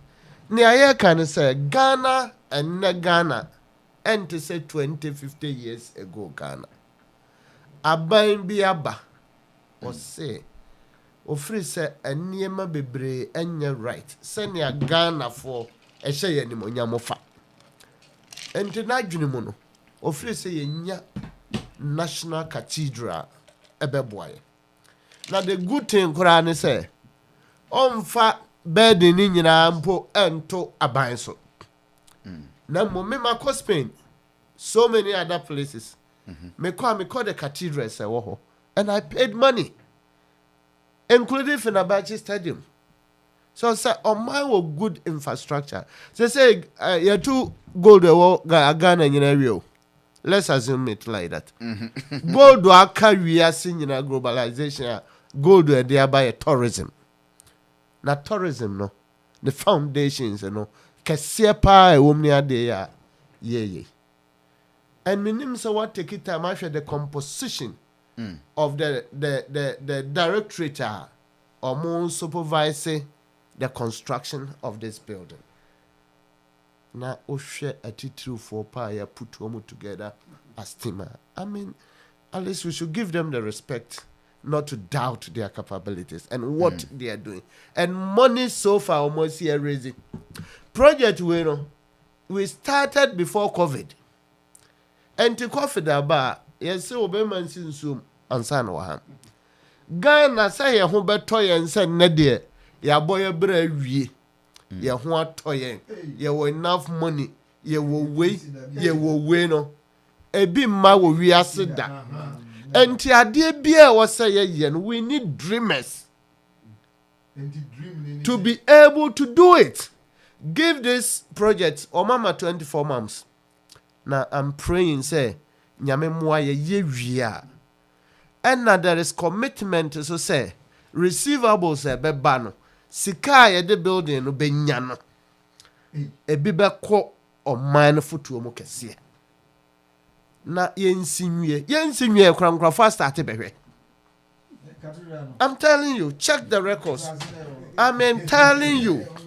A lot of people have started coming, but minim say as at now so more system oba or mujisika there. Oh yes, check. So and read much about it. In fact, enya de ketwa ena ebo papa. So because oko Spain omo Cathederal at least at any given time you can count about 10,000 people. So all the restaurants there, all the hotels there, the transport system there. So I've been fed by Sadiano. Enti enya de ketu na obi sondaya. President Adodankwa Akufo-Addo bekanjere and say he's building Ghana beyond aid. Na Ghana nso ye tisika so. Oka pene ndizi for secretary wa basika no we na da so bobos tia. Na o papa wu no oja wasase na wanua kokoo wo so a obetimi anya sika wo. Na wodua kokoo ni nso adana na beso. Abanya wo vision owo ani so ade hunu na owo akokoduro. Some monumental project or the beba o mine. Na ya ye lucky kura me na me president anke bia the discussion of a Christian or when bia I'll look at it. Bankam de America basi. So because that investment in the next 10 years would have paid for itself and Niakano for 100 years, you know, Fasoma or mine. We need those things in Ghana so that we can harness the opportunity a year on top gold a year tourism at the Bema or Mano. Nano Mitia Canada Japan, baby will be a Michiano. He said 5 principles of the govern Ghana. 1, air tourism. What am who said Papa no Nimnia on so a day? Walker. What do I say? It is the easiest money in the world. And no many of us say take care was about also we call Trinidad and Tobago. Or saying or my date in here. Then I'm saying, what are you going to do? Or say, Matthew, I want to go there. And he was saving money. Then intentionally, Mebusan say, how much have you got? Also about $1,800. My cultural says, or Tony take it to US, you cannot do Kurumha, a bin sign. Or you're one person. So if you could have a wind blow with such an edifice, now you target 2 million people a year, or even 1 million. Multiply by so be able to spend $200 in Ghana. How much money? And this I can say Ghana beyond age now. Alaji, yen shishayo. And until I go for Adoba, and until I go for Adoba, you know. Ye kwa a wasa senesono ni entu mensono wa twagwa makuya fo no sika ama ye dua ye ntimi ntwa the next day, but in the next 2 or 3 years no ebeba ba ye dey ama koko na ye dey adoso ebema omani sika enti ye tisika no so ba kono no oba ye ped planting export for and rural development or whatever ye ped program no. That is what it is. Ya fa be yafa kube, yafa mango, yafa cashew, 6 tree crops. Afibia papa, abino ye nursery according to the typology of the area. Our district assembly, ebia 1.2 million, ebia say no what seedlings no be 200,000. Abaya yesa 5 years in it. And they say okay koko nue wo Ghana. Ye wo ped no, other crops no. Abano ye times 3. Say ye to me every year 10 ya the projection no yebenya be times 5 of cocoa trees a ewo Ghana ni nyina ye kube eye we ni nyina so wo producer ebe feed the industries na aye under one district one factory no emu ebi wa Tebebu Amanten make kasa kire we ebi wo prime in one constituency, 2 adjacent constituency, you have major factories, be 3 ewumu. Na sa niyama we nyina no en starting new. Sa factories no ye ma outgrowers a omo nso be dua niyama na de afidi we nti say if you hear say oba ban bia ba no so oman nyina let's build a nation Ghana beyond age. Na Ghana de bia na de na nam na yesre na yese enti yenye capital investment adachi sada we yesi asike baba bia kufu ado nya bini but for Ghana matter Ghana because we call Rome Cathederal no be over 200 years 300 years so a long term investment Ghana beyond aid these are the nhyehyɛ a ɛde ye bedu onti na me betena first no because I'm very careful with my words. Say we need a buyer or bedwine ako achidi. Generational thinker. Enkoye NDC MPP. Nti adepa bia ba na wonua agbagu. Adepa bia ba na wonua nyandesi fo nkwa yenso ye bi. So, enti ye besre sa Ghana no yenti ase say ye to abawia. We have a common nation to build. So, na san ye we mu no Papa Kasa Okan Bibia was very simple. So, Ebia Dino, be a Christian, no Kure woman. These are the discussion that we need to peruse as a nation. Otherwise, back and forth. Because I like you could buy a mark common and who I have. Until all Teresa knows when go up phone. This will be our Somalia and Cabo Sabano. So, what did you mean, or Casa? Was it democracy and mad democrat? Shan Sama, what can you allergy? Sana on Yamo. Ghana ka yeah jumano nti mesre say adepa momu ba as people Ghanaians let's embrace it so yenya we ni yenya other ones na ye den ye koyanim say planting for food and jobs am ye I alaji pe oya mama ye policy sha me pesa me ye hwe I Commander Sugar Factory a dead factory today meba. The difference between Akufo-Addo's government and the NDC is that Okwa Tebebu Amanten factory na ya no ya flow to outgrowing system a obi edua manche amana be feed the factory no factory na nkasa nso to guide against demonstrations and uprisings in T factory na nkasa nso about 120 hectares of land ono nso aye den 120,000 acre of land ono nso Odria honorable Canada Japan ye papa upon bio omo factory no. You understand? And the two minds in terms of governance, and ye pepepe. And then I make a choice say NPP betimi anya bat ye nen so be wo ho. By ye koskua we do not expect to make 100%. You get 75% and you are there. You can even be awarded. So what I say, and if NDC is the yardstick there, then Ghanaians we should be careful. And for now, yes, because Abaya ye nimsa ne also for kan ye say ya for so I just say na me be say Pastor William Beba Betty another party another. Ya say otherwise no democracy no be abedru say no NDC and MPP. But what I say, yem fan some collaboni mi no kura na ba ko ye den eye wom e chen ba ko, and that is MPP for you. So enti anuanom sanka mi yehia say ya na me pese ye be hwe se ne ayen ye man no ebe koso anopa mi ni me hia aye papa bi me chia no kura wanye so sa kuro manye obi an ye che so politician wo obi ajo chia no akayo you understand exactly. So what I'm saying is that yewo dreamer our ye His Excellency Nana Danko Akufo-Addo and waso daye say we need to have a cathedral as adie no alaji wunim the benefits of tourism at the man or mine. Well, me pacho meba.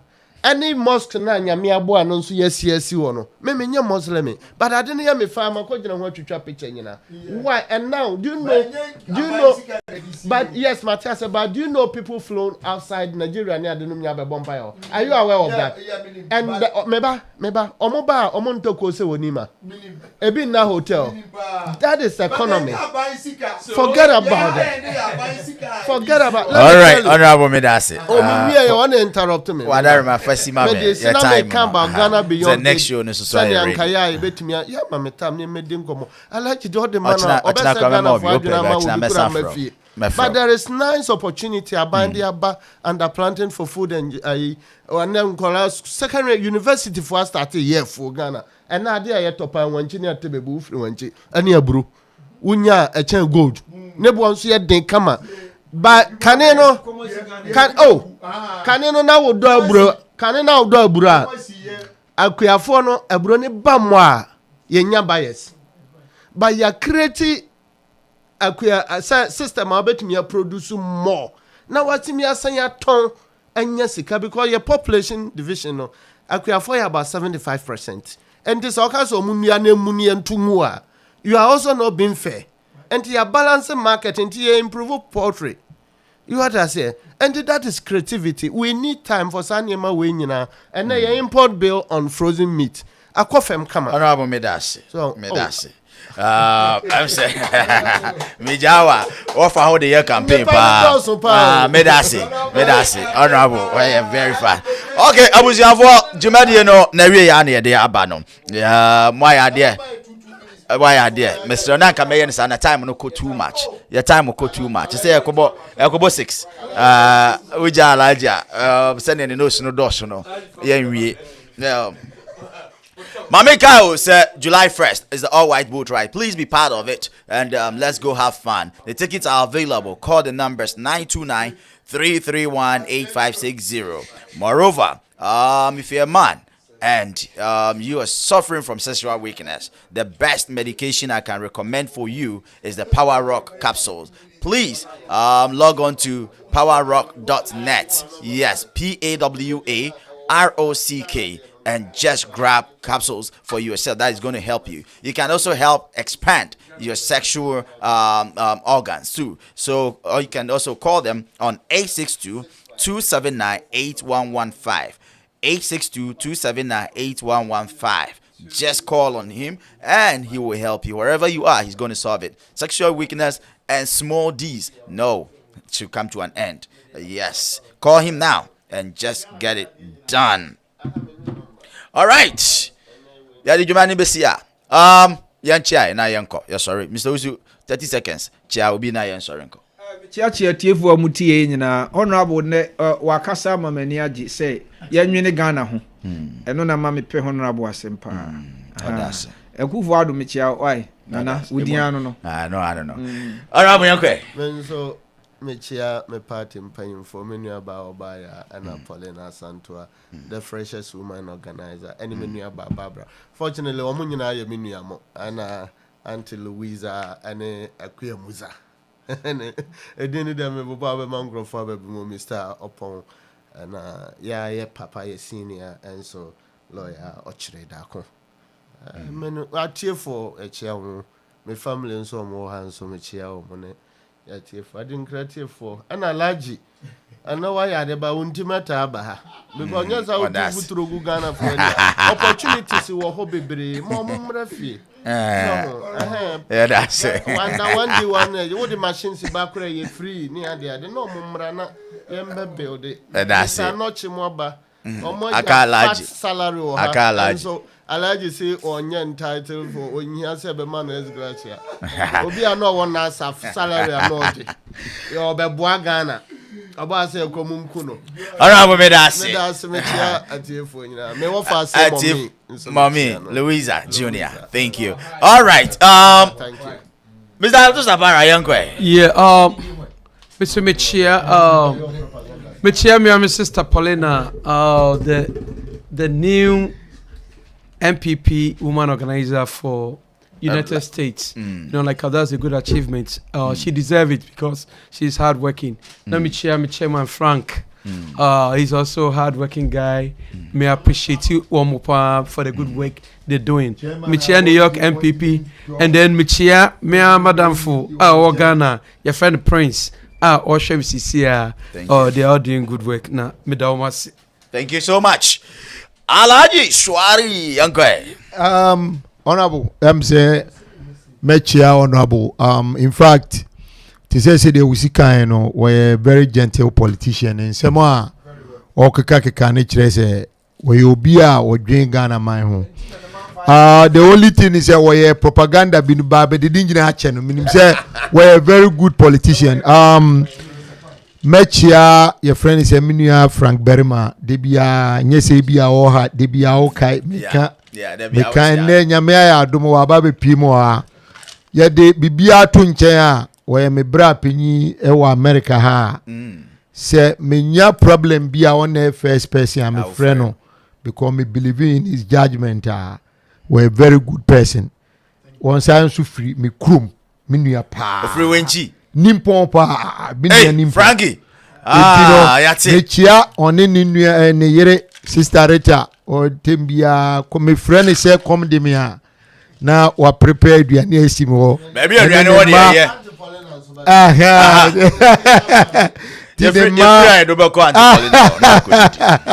Nema e Gabi nomne Junior nomne Elizabeth me chia obia. Me free your friend is saying Dr. Justice Salifu, our spy for National NDC USA chairman. Me chiano, me gidi se nyame ya duma enchebia obebabe chairman. Na waje NDC na siye ama 2024 yetime yi osono afri kwa mu ama mpuntu abagana. Eti de ohoro no. Time da se me chia obia. Obia Joso, obia edawase.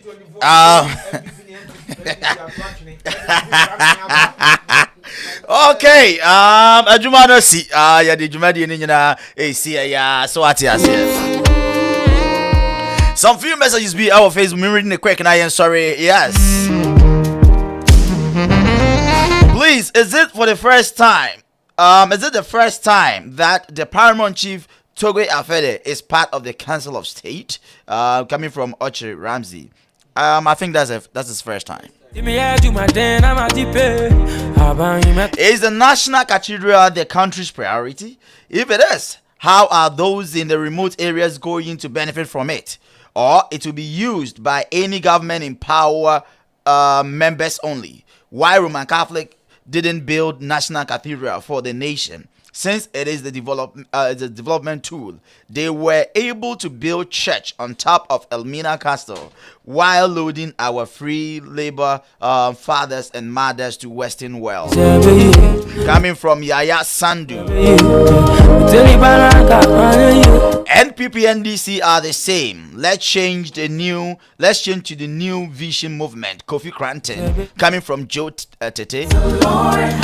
Sebright me church yapa inside Kumasi Medoma.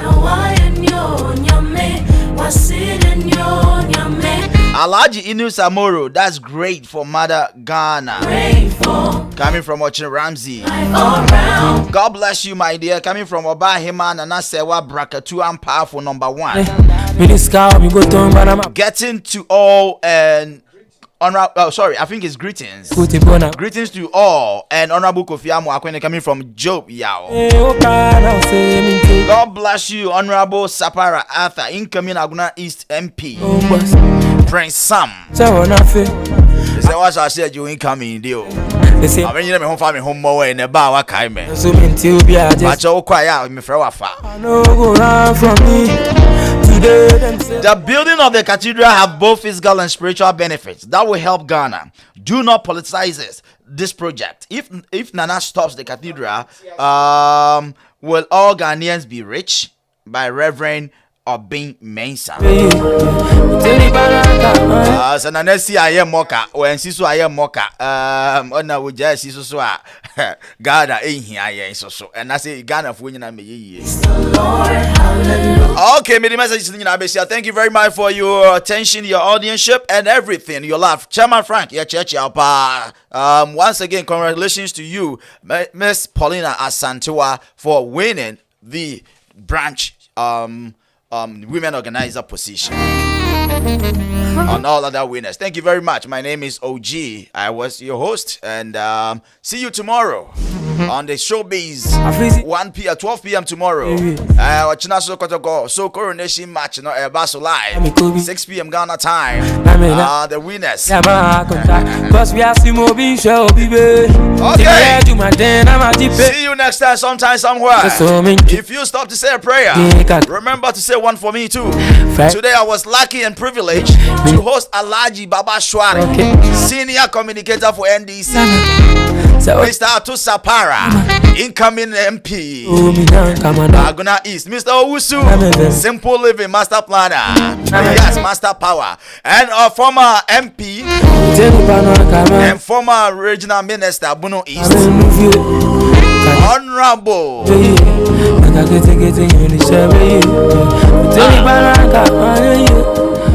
Honorable Amwako Hene Kofi. Yadam wasisa mubaye. Ane mo amutechi nyina mo amwatimi amma camera no nya ye homo. Bi mu ye photographer adwuma no kama. That's not doso. Church amu nyina. Same time sometime next week. I'll catch you live right there. Remember July 1st the all white boat ride. Let's meet and chill. Dress to kill, dress to chill. Let's go right there. May I say macro, bye-bye. Me this car, me go turn, but I'm a planning. I don't want to go do more routine. I have me.